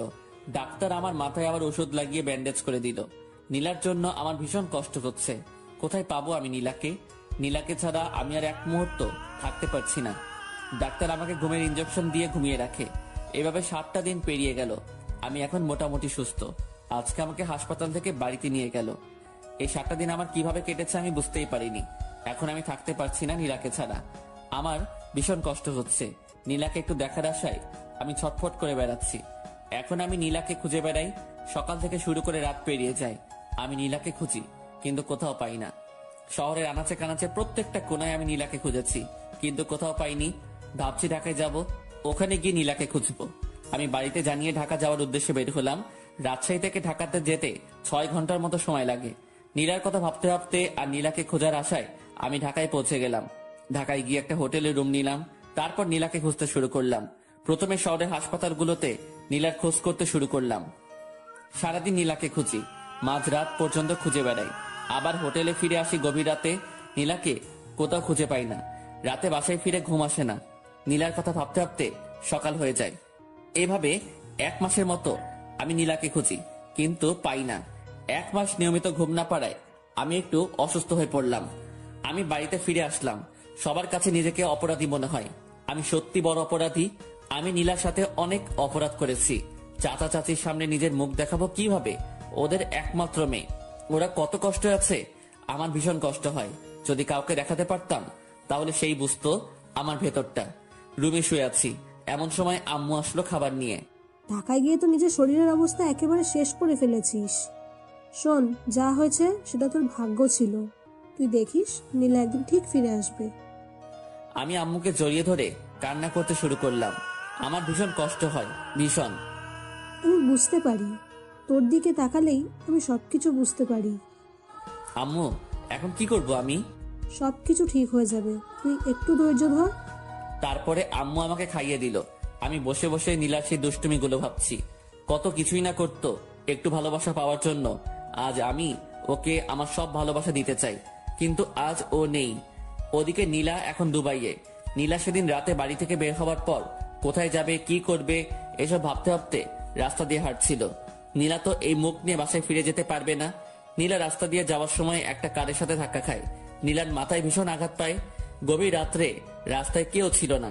কারের ড্রাইভারটি নীলাকে তুলে হসপিটালে নিয়ে যায়। কারের ড্রাইভারটির নাম সাইদ। সাইদ নীলাকে হসপিটালে নিয়ে যাওয়ায় নীলাকে হালকা চিকিৎসা দেয়। ডাক্তার বলেন রোগীর মাথায় ভীষণ আঘাত লেগেছে, একটা অপারেশন করাতে হবে। আর আমরা এই গুরুত্বপূর্ণ অপারেশনটি করতে পারবো না। রোগীকে উন্নত চিকিৎসার জন্য ঢাকায় নিয়ে গেলে ভালো হয়। আর অপারেশনটা যত তাড়াতাড়ি হবে রোগীর জন্য ততই ভালো। অপারেশনে যদি কোনো ত্রুটি হয় তাহলে রোগীর স্মৃতিশক্তি হারিয়ে যেতে পারে। এমন সময় সাইদ পড়ল ভীষণ বিপদে। সাইদ কি করবে, কিভাবে নীলার ভালো অপারেশন করাবে? সাইদ তার বাড়ির লোকজনের সঙ্গে কথা বলবে। সাইদ সহ ওদের পরিবারের সবাই প্রবাসে বসবাস করে, মানে দুবাইয়ে থাকে। সাইদ বাংলাদেশে বেড়াতে এসেছে। সাইদের বাড়ির লোকজন বলল মেয়েটিকে নিয়ে দুবাই চলে আয়, এখানে ওকে উন্নত চিকিৎসা দিলে ও খুব তাড়াতাড়ি সুস্থ হয়ে যাবে। সাইদ ডাক্তারের সঙ্গে কথা বলে নীলাকে দুবাই নিয়ে যাওয়ার ব্যবস্থা করলো। নীলা মাথায় ভীষণ আঘাত পাওয়ায় জ্ঞান হারিয়ে ফেলেছে। এখনো পর্যন্ত নীলা অজ্ঞান হয়ে আছে। ওখান থেকে নীলাকে দুবাইয়ে নিয়ে যেতে একদিন সময় লাগলো। তারপর নীলাকে দুবাইয়ের সবচেয়ে ভালো একটা হসপিটালে শিফট করা হলো। দুবাইয়ের ডাক্তাররা নীলার অপারেশন করতে শুরু করলো। মাথায় আঘাত, খুব গুরুত্বপূর্ণ একটা অপারেশন। অপারেশন করতে প্রায় 3 ঘন্টার মতো সময় লাগলো। ডাক্তার বলেছে অপারেশন সাকসেসফুল, কিন্তু নীলার জ্ঞান ফিরতে অনেক দেরি হবে। নীলা কোমায় চলে গেছে। এখান থেকে জ্ঞান ফিরতে কত সময় লাগবে তা বলা সম্ভব নয়, তবে ডাক্তারদের ধারণা মতে 2-3 মাস সময় লাগতে পারে। এদিকে 1 মাস পেরিয়ে গেছে। আমি নীলাকে শহরের আনাচে কানাচে খুঁজে বেড়াই। কেউ নীলার একটু খোঁজও দিতে পারে না। রাত দিন এক করে আমি নীলাকে খুঁজে বেড়াই। আশা একটাই, নীলাকে আমি একদিন ঠিক খুঁজে পাবো। আব্বু পুলিশকে জানিয়েছিল। পুলিশেরও নীলাকে অনেক খোঁজার ব্যবস্থা করেছে, কিন্তু তারাও ব্যর্থ। এইভাবে নীলাকে খুঁজতে খুঁজতে আর বুকে কষ্টের পাহাড় জমিয়ে থাকতে থাকতে আরো 2টা মাস কেটে গেল। আজ 3 মাস পেরিয়ে গেল, নীলার কোনো খবর নেই। আমি এখনো নীলাকে খুঁজে বেড়াই। একদিন লাঞ্চ করছি, এমন সময় আম্মু বলল, দেখ, নীলাকে তো অনেক খুঁজলি, কোথাও পেলি না। ভাগ্যে থাকলে একদিন নীলা ঠিক ফিরে আসবে। তার চেয়ে বরং তুই আবার ভার্সিটিতে যা, ক্লাস কর, তোর সময় কেটে যাবে। আচ্ছা আম্মু, কালকে থেকে ভার্সিটিতে যাব। ওদিকে 3 মাস পর নীলার জ্ঞান ফিরল। ডাক্তাররা আগে থেকে বলেছিল যে আজকে বিকেল 3টা-4টার মধ্যে নীলার জ্ঞান ফেরার সম্ভাবনা রয়েছে। তাই সাইদ সহ ওর আব্বু আম্মু ওরা হসপিটালে এসে বসে থাকে নীলার জ্ঞান ফেরার আশায়। নীলার জ্ঞান ফিরে এসে দেখলো সে একটা হসপিটালে। আশেপাশে লক্ষ্য করতে দেখলো 3 জন বসে আছে। আমি এখানে কেন? আপনি এখন দুবাইয়ে আছেন। 3 মাস আগে আমার কারের সঙ্গে আপনার অ্যাক্সিডেন্ট হয়, আর আপনাকে উন্নত চিকিৎসার জন্য দুবাইয়ে আনা হয়। নীলার আস্তে আস্তে সবকিছু মনে পড়ে গেল। সাইদের মা নীলাকে উদ্দেশ্য করে বলল, কি নাম তোমার? আমার নাম নীলা। তোমার কি বাসার কথা কিছু মনে পড়েছে? হ্যাঁ, আমার সবকিছু মনে পড়ছে। খুব ভালো, তুমি কোনো চিন্তা করো না, তোমাকে তোমার বাসায় পৌঁছে দেওয়া হবে। নীলা মুখ গোমরা করলো। কি তোমার বাসার কথা বলায় তুমি মন খারাপ করলে কেন? কি হয়েছে? তোমার সবকিছু আমাকে খুলে বলো। তারপরে নীলা সবকিছু খুলে বলল। বুঝলাম, ছেলেটি এত খারাপ, তোমাকে এভাবে কষ্ট দিল? না, ওকে খারাপ বলবেন না। যতই হোক ও আমার স্বামী। এত কিছুর পরও তুমি ওকে স্বামী বলছো? হাজার অপরাধ করলেও আমার স্বামী। আমি ওকে ভীষণ ভালোবাসি। তাহলে তুমি এখন তোমার স্বামীর কাছে ফিরে যাও, এটাই তোমার জন্য ভালো হবে। না, ও আমাকে মেনে নেবে না, কারণ আমি অনেক পিচ্ছি। ও পিচ্ছি মেয়েদের পছন্দ করে না। তাহলে তুমি এখন কি করবে? যেদিকে দু চোখ যায় চলে যাব, কিন্তু আমি ওর কাছে কখনোই ফিরে যাব না। আচ্ছা, আজ থেকে তুমি আমার বাসায় থাকবে। আমার কোনো মেয়ে নেই, তুমি আজ থেকে আমার বাড়ির মেয়ে। নীলা কাঁদতে কাঁদতে আন্টিকে জড়িয়ে ধরলো। আন্টি, তোমরা খুব ভালো, খুব ভালো। আচ্ছা, আমাকে আন্টি বলে ডাকবে না, আজ থেকে আমাকে আম্মু বলে ডাকবে, ঠিক আছে? ঠিক আছে আম্মু। আরো 7 দিন পর নীলা পুরোপুরি সুস্থ হওয়ায় নীলাকে সাইদের বাসায় নিয়ে যাওয়া হলো। নীলা এখন নতুন বাবা মা পেল। এদিকে আমি ভার্সিটিতে যাওয়া শুরু করেছি। ভার্সিটিতে গিয়ে নিয়মিত ক্লাস করি। নীলার স্মৃতি আঁকড়ে আজও নীলাকে খুঁজে বেড়াই। নীলা সেই রক্তমাখা ওড়নাটা এখনো আমার কাছে আছে। ওড়নাটা সব সময় আমার কাছে রাখি। সেই রক্তমাখা ওড়না, এখন তো আর রক্ত নেই, সাদা ওড়না, লাল লাল সব দাগ আছে। সাইদের বাবার একটা নিজস্ব কোম্পানি আছে। নীলা সব সময় বাড়িতে বসে থাকে, তাই নীলা ওর নতুন আম্মুকে অনেক বুঝিয়ে ওদের কোম্পানিতে যায়। ওখানে নীলাকে সবাই ম্যাডাম বলে সম্মান দেয়। নীলার এগুলো শুনতে খুব ভালো লাগে, তাই নীলা নিয়মিত অফিসে গিয়ে বসে থাকে। বসে বসে অফিসে বিভিন্ন কাগজপত্র সিরিয়াল করে। এভাবে চলতে থাকে আমার এবং নীলার দুই দিকের দুই পৃথিবী। নীলার একদিন হঠাৎ খুব বমি হয় আর সে মাথা ঘুরে পড়ে যায়। ডাক্তার নীলাকে চেক আপ করে বলে নীলা প্রেগনেন্ট। সেদিন রাতে আমাদের মিলন হয়, যার ফলে নীলা আজ প্রেগনেন্ট। নীলার বাচ্চাটিকে নষ্ট করে ফেলতে বলি, কিন্তু নীলা রাজি হয় না। নীলা মনে মনে ভীষণ খুশি। নীলা প্রেগনেন্ট এটা শুনে নীলা খুশি। মেয়েরা প্রেগনেন্টের কথা শুনলে এমনিতে অনেক খুশি হয়। নীলার আম্মু নীলাকে অনেক সেবা যত্ন করে। এদিকে আমার অনার্স 2য় বর্ষের পরীক্ষা শুরু হয়ে যায়। আমি ঠিক মতো পরীক্ষা দেই। পরীক্ষা শেষ হতে 2 মাসের মতো সময় লাগলো। দেখতে দেখতে আরো 4টা মাস কেটে গেল। আমি এখন অনার্স 3য় বর্ষে উঠে গেছি। সময় আমার কিছুতেই কাটে না। নীলার স্মৃতি আঁকড়ে এখনো বেঁচে আছি। ওদিকে নীলা প্রেগনেন্ট প্রায় 10 মাস হয়ে এসেছে। নীলাকে একটা হসপিটালে ভর্তি করানো হয়েছে। নীলা মা হতে চলেছে। নীলার মধ্যে এক অন্যরকম খুশি বিরাজ করছে। ডাক্তারের পরামর্শ অনুযায়ী দুপুরের দিকে নীলার সার্জারি করা হয়। আলহামদুলিল্লাহ, পুত্র সন্তান, মা ছেলে দুজনেই সুস্থ আছে। নীলা তার বাচ্চাকে পেয়ে অনেক খুশি। এদিকে আমি আজকে ভার্সিটিতে যাইনি।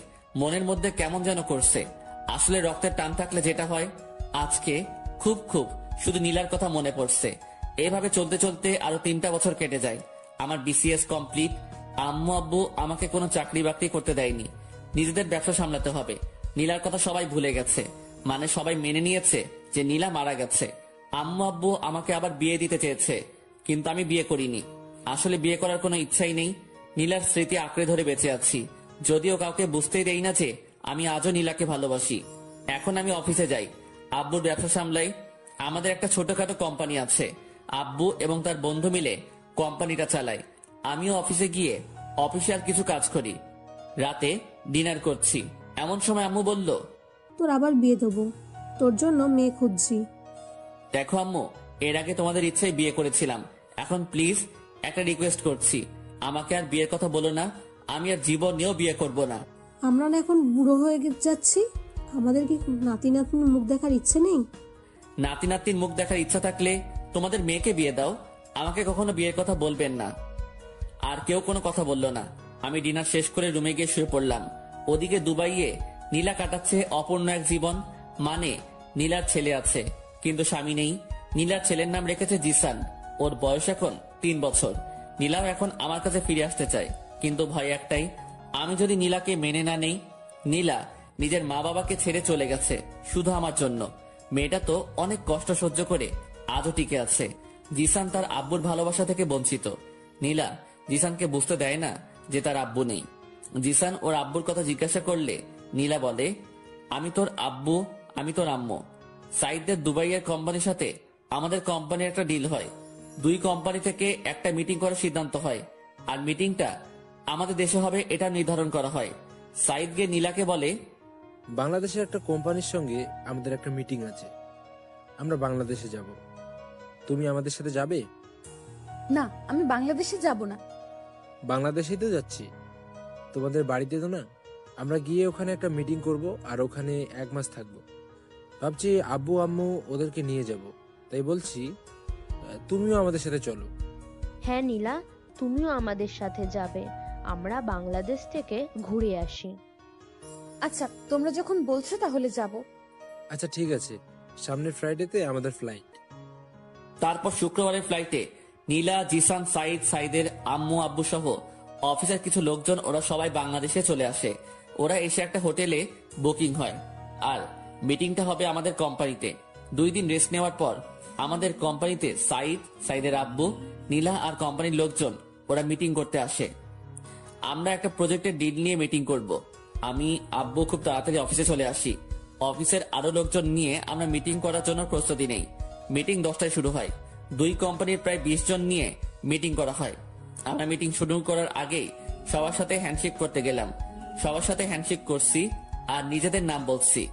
সাইদের সঙ্গে হ্যান্ডশেক করতে গেলাম, ইমন ইসলাম। সাইদ হাত বাড়িয়ে বলল, সাইদ চৌধুরী। তারপরে পাশে হ্যান্ডশেক করতে গেলাম, একটা মেয়ে হাত বাড়িয়ে বলল, নীলা চৌধুরী। আমি নীলার মুখের দিকে তাকিয়ে থাকলাম।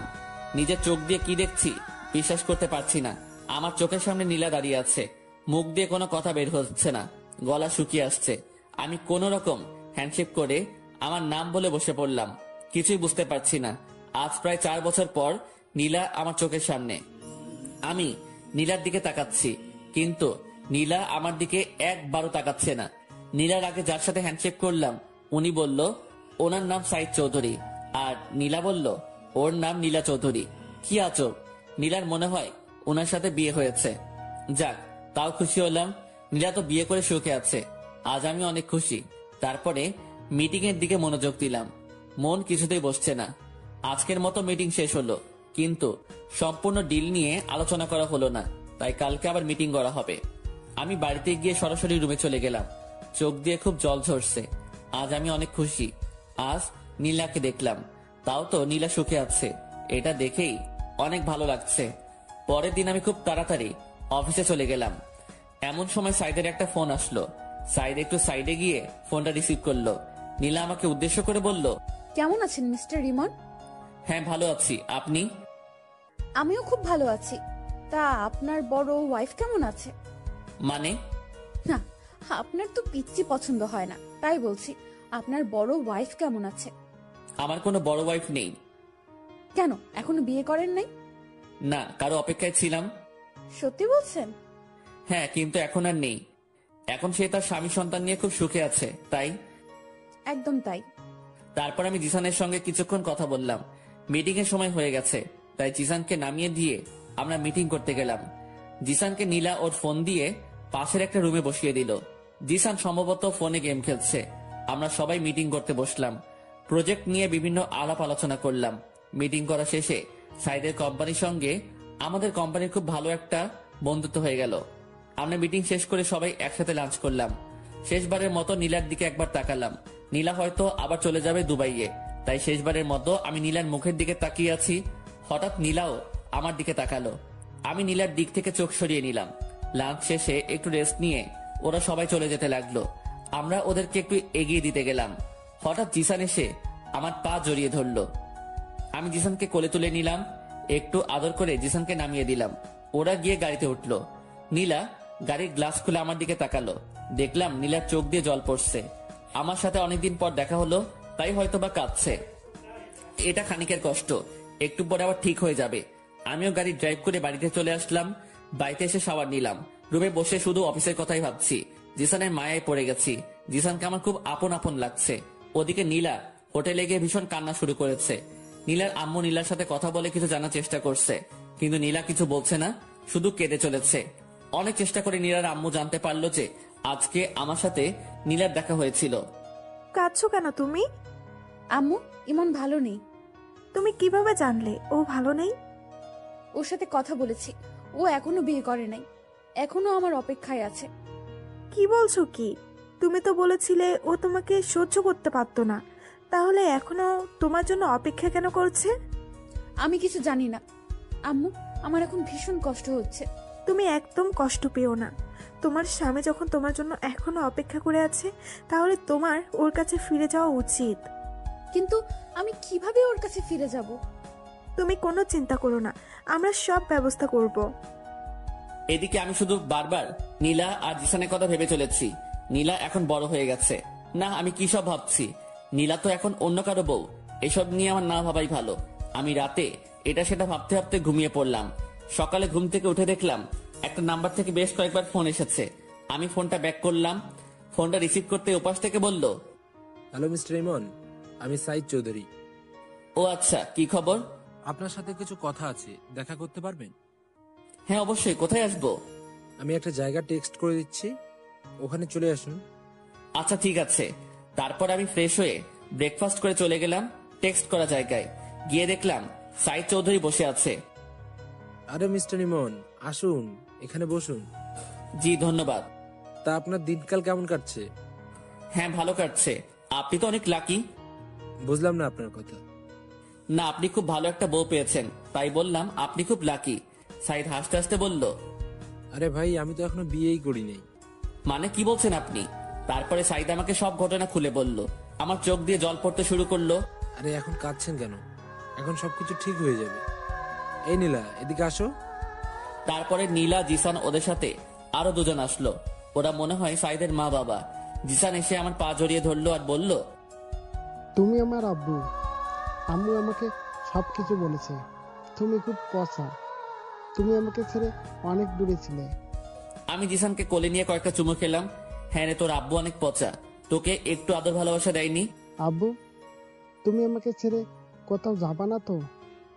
না রে, আমি তোকে ছেড়ে আর কখনো কোথাও যাব না। সত্যি বলছো তো আব্বু? হ্যাঁ সত্যি বলছি, আমি তোকে ছেড়ে আর কখনো কোথাও যাব না। এই যে মিস্টার ইমন, এখন আপনার বউ আর ছেলেকে নিয়ে আপনি বাসায় যান। আমরা কয়েকদিন পর আপনার বাসায় আসছি। কয়েকদিন পর কেন? আপনারা সবাই এখনই আমাদের সাথে চলুন। আচ্ছা আপনি যান, আমরা কয়েকদিন পরে আসি, ঠিক আছে? আচ্ছা ঠিক আছে। তারপরে সাইদের মা বাবার কাছ থেকে বিদায় নিয়ে আমি, নীলা আর জিসান বেরিয়ে পড়লাম। আমি গাড়ি ড্রাইভ করছি। পাশের সিটে নীলা বসেছে। আমাদের মাঝখানে জিসান আছে। নীলা এখন আমার সাথে কথা বলছে না। আমি নীলার দিকে তাকাচ্ছি কিন্তু কোনো কথা বলছি না। জিসানের সাথে সাথে একটার পর একটা কথা বলে যাচ্ছে। কিছুক্ষণ পর আমরা বাড়িতে পৌঁছে গেলাম। কলিং বেল দিলাম। আম্মু এসে দরজা খুলে দিল। নীলা এবং আম্মু দুজন দুজনের দিকে তাকিয়ে আছে। কেউ কোনো কথা বলছে না। নীলা সরাসরি গিয়ে আম্মুর পা জড়িয়ে ধরলো আর বলল, আম্মু, তুমি আমাকে ক্ষমা করে দাও। আম্মু কিছু বলছে না, কথা বলার ভাষা হারিয়ে ফেলেছে। আম্মু এবং নীলা দুজনেই কান্না করে চলেছে। একটু পর জান্নাত আর আব্বু আসলো। নীলা আব্বুর পা জড়িয়ে কান্না করতে লাগলো। তারপরে নীলা সবকিছু খুলে বলল, এতদিন কোথায় ছিল, কি করছিল। তারপরে জিসানকে নিয়ে সবাই মাতামাতি শুরু করে দিল। একবার আম্মুর কোলে, একবার আব্বুর কোলে, একবার জান্নাত নিয়ে টানাটানি করছে। কখন কোন দিকে যাচ্ছে কিছুই বোঝা যাচ্ছে না। তারপরে আব্বু চাচা আর চাচিকে ফোন দিয়ে আসতে বলল। আব্বু বলল, সারপ্রাইজ আছে। ইমন, তুই নীলাকে নিয়ে উপরে যা, আর দাদু ভাই আমার কাছে থাকবে। তারপরে আমি আর নীলা ওপরে গেলাম। উপরে গিয়ে আমি নীলাকে জড়িয়ে ধরলাম। এই পিচ্ছি, তুই এতদিন আমাকে ছেড়ে কিভাবে থাকতে পারলি? এই শোনো, এখন আমি আর পিচ্ছি নেই। আমি এখন অনেক বড় হয়ে গেছি। তাই তো দেখছি, তুই অনেক বড় হয়ে গেছিস। শোনো, এখন আর তুই করে বলবে না, এখন থেকে আমাকে তুমি করে বলবে, ঠিক আছে? আচ্ছা ঠিক আছে। জানো তোমাকে ছাড়া থাকতে আমার কত কষ্ট হয়েছে? হ্যাঁ বুঝতে পেরেছি। তুমি আমার সাথে যে সেদিন রাতে ওভাবে ওইসব না করলে এসব কিছুই হতো না। আমিও তোমাকে ভালোবেসে ফেলেছিলাম। আস্তে আস্তে তোমাকে মেনে নিতাম। সেটা বুঝতে পেরেছি। তুমি এতদিন আমার জন্য অপেক্ষা করছো। তুমি অনেক কষ্ট সহ্য করেছো। তুমিও তো আমার জন্য অনেক কষ্ট সহ্য করেছো। হঠাৎ জিসান এসে আব্বু বলে ডাক দিল। কি হয়েছে আব্বু? তুমি আমার আম্মুকে জড়িয়ে ধরে কি করছিলে? কই, কখন জড়িয়ে ধরলাম? না, আমি দেখেছি। না, তোমার আম্মু পড়ে যাচ্ছিল তাই তোমার আম্মুকে ধরেছি। ও, তাহলে ঠিক আছে। তারপর আমি জিসানকে কোলে নিয়ে গল্প করতে শুরু করলাম। দুপুরে লাঞ্চ করে এসে আমি, জিসান, নীলা তিনজন শুয়ে দুষ্টামি করছি। এভাবে দুষ্টামি করতে করতে বিকেল হয়ে আসলো। কিছুক্ষণ পর জান্নাত এসে বলল, ভাবি গ্রাম থেকে তোমার আম্মু আব্বু এসেছে। নীলা দৌড়ে ওর আম্মু আব্বুর কাছে গিয়ে ওদের পা জড়িয়ে ক্ষমা চাইতে লাগলো। নীলাকে পেয়ে ওর আম্মু আব্বু ভীষণ খুশি। আর খুশি হবে না কেন, একমাত্র মেয়ে বলে কথা। প্রত্যেকটা মা বাবা তার মেয়েকে খুব ভালোবাসে। তারপরে আমরা সবাই গল্প করতে করতে রাত হয়ে আসলো। রাতে সবাই একসাথে ডিনার করে নিলাম। রাতে আমি, নীলা আর জিসান রুমে বসে আছি। এমন সময় জান্নাত আসলো। জিসান, আজকে তুমি আমার সাথে থাকবে। কেন আন্টি? আজকে আমি আমার আব্বুর সাথে আজকে তো তোমার আব্বুর সাথে থাকা যাবে না। আজকে তোমার আব্বু আর আম্মু একসাথে থাকবে। হ্যাঁ জিসান, তোমার আন্টি ঠিকই বলেছে। আজকে তোমাকে আমাদের সাথে নেব না, কাল থেকে তুমি আমাদের সাথে থাকবে। আচ্ছা আম্মু, তুমি যখন বলছো তাহলে আমি আন্টির সাথে থাকবো। তারপরে জিসান আমাকে আর নীলাকে কয়েকটা চুমু দিয়ে ওর আন্টির সাথে চলে গেল। নীলা গিয়ে রুমের দরজা আটকে দিল। নীলা আমার দিকে তাকাচ্ছে আর মুচকি হাসছে। হাসছো কেন? শোনো, আমার আরেকটা বেবি লাগবে। ও মা, আরেকটা? হ্যাঁ, আরেকটা। এবার একটা মিষ্টি মেয়ে লাগবে। তোমার মিষ্টি মেয়ে লাগবে, তাহলে আমাকে বলছো কেন? ওই তুমি জানো না তোমাকে কেন বলছি? না, আমি তো জানি না। দেখো, নাটক করো না। আচ্ছা ঠিক আছে। তারপরে আমি নীলাকে বিছানায় শুয়ে দিলাম। আমি আস্তে আস্তে নীলার কাছে গেলাম। নীলাকে কিস করতে শুরু করলাম। নীলার গালে, মুখে, গলায় কিস বসাতে শুরু করলাম। শুধু কি কিস করলে হবে নাকি অন্য কিছু করবে? এত ব্যস্ত হচ্ছ কেন? আমার এক্ষুনি লাগবে। আচ্ছা ঠিক আছে। তারপরে আমি নীলার ড্রেস খুলে, আপনারা কি শুনছেন? হ্যাঁ, আর কিছু শোনার নেই। তারপরে আমি আর নীলা সুখের সাগরে ভাসতে থাকলাম, যেখান থেকে আর কখনো ফিরে আসবো না। এইভাবে আমাদের সুখের জীবন কাটতে থাকলো। সমাপ্ত। আসসালামু আলাইকুম। গল্পটি শুধুই কাল্পনিক ছিল, আপনাদেরকে বিনোদন দেওয়ার জন্য গল্পটি লেখা হয়েছে। গল্পটি যারা প্রথম থেকে শেষ পর্যন্ত পড়েছেন তাদেরকে অনেক অনেক ধন্যবাদ। আশা করি গল্পটি আপনাদের ভালো লেগেছে। পরবর্তীতে আরো ভালো গল্প নিয়ে আসবো। সবাই ভালো থাকবেন, সুস্থ থাকবেন।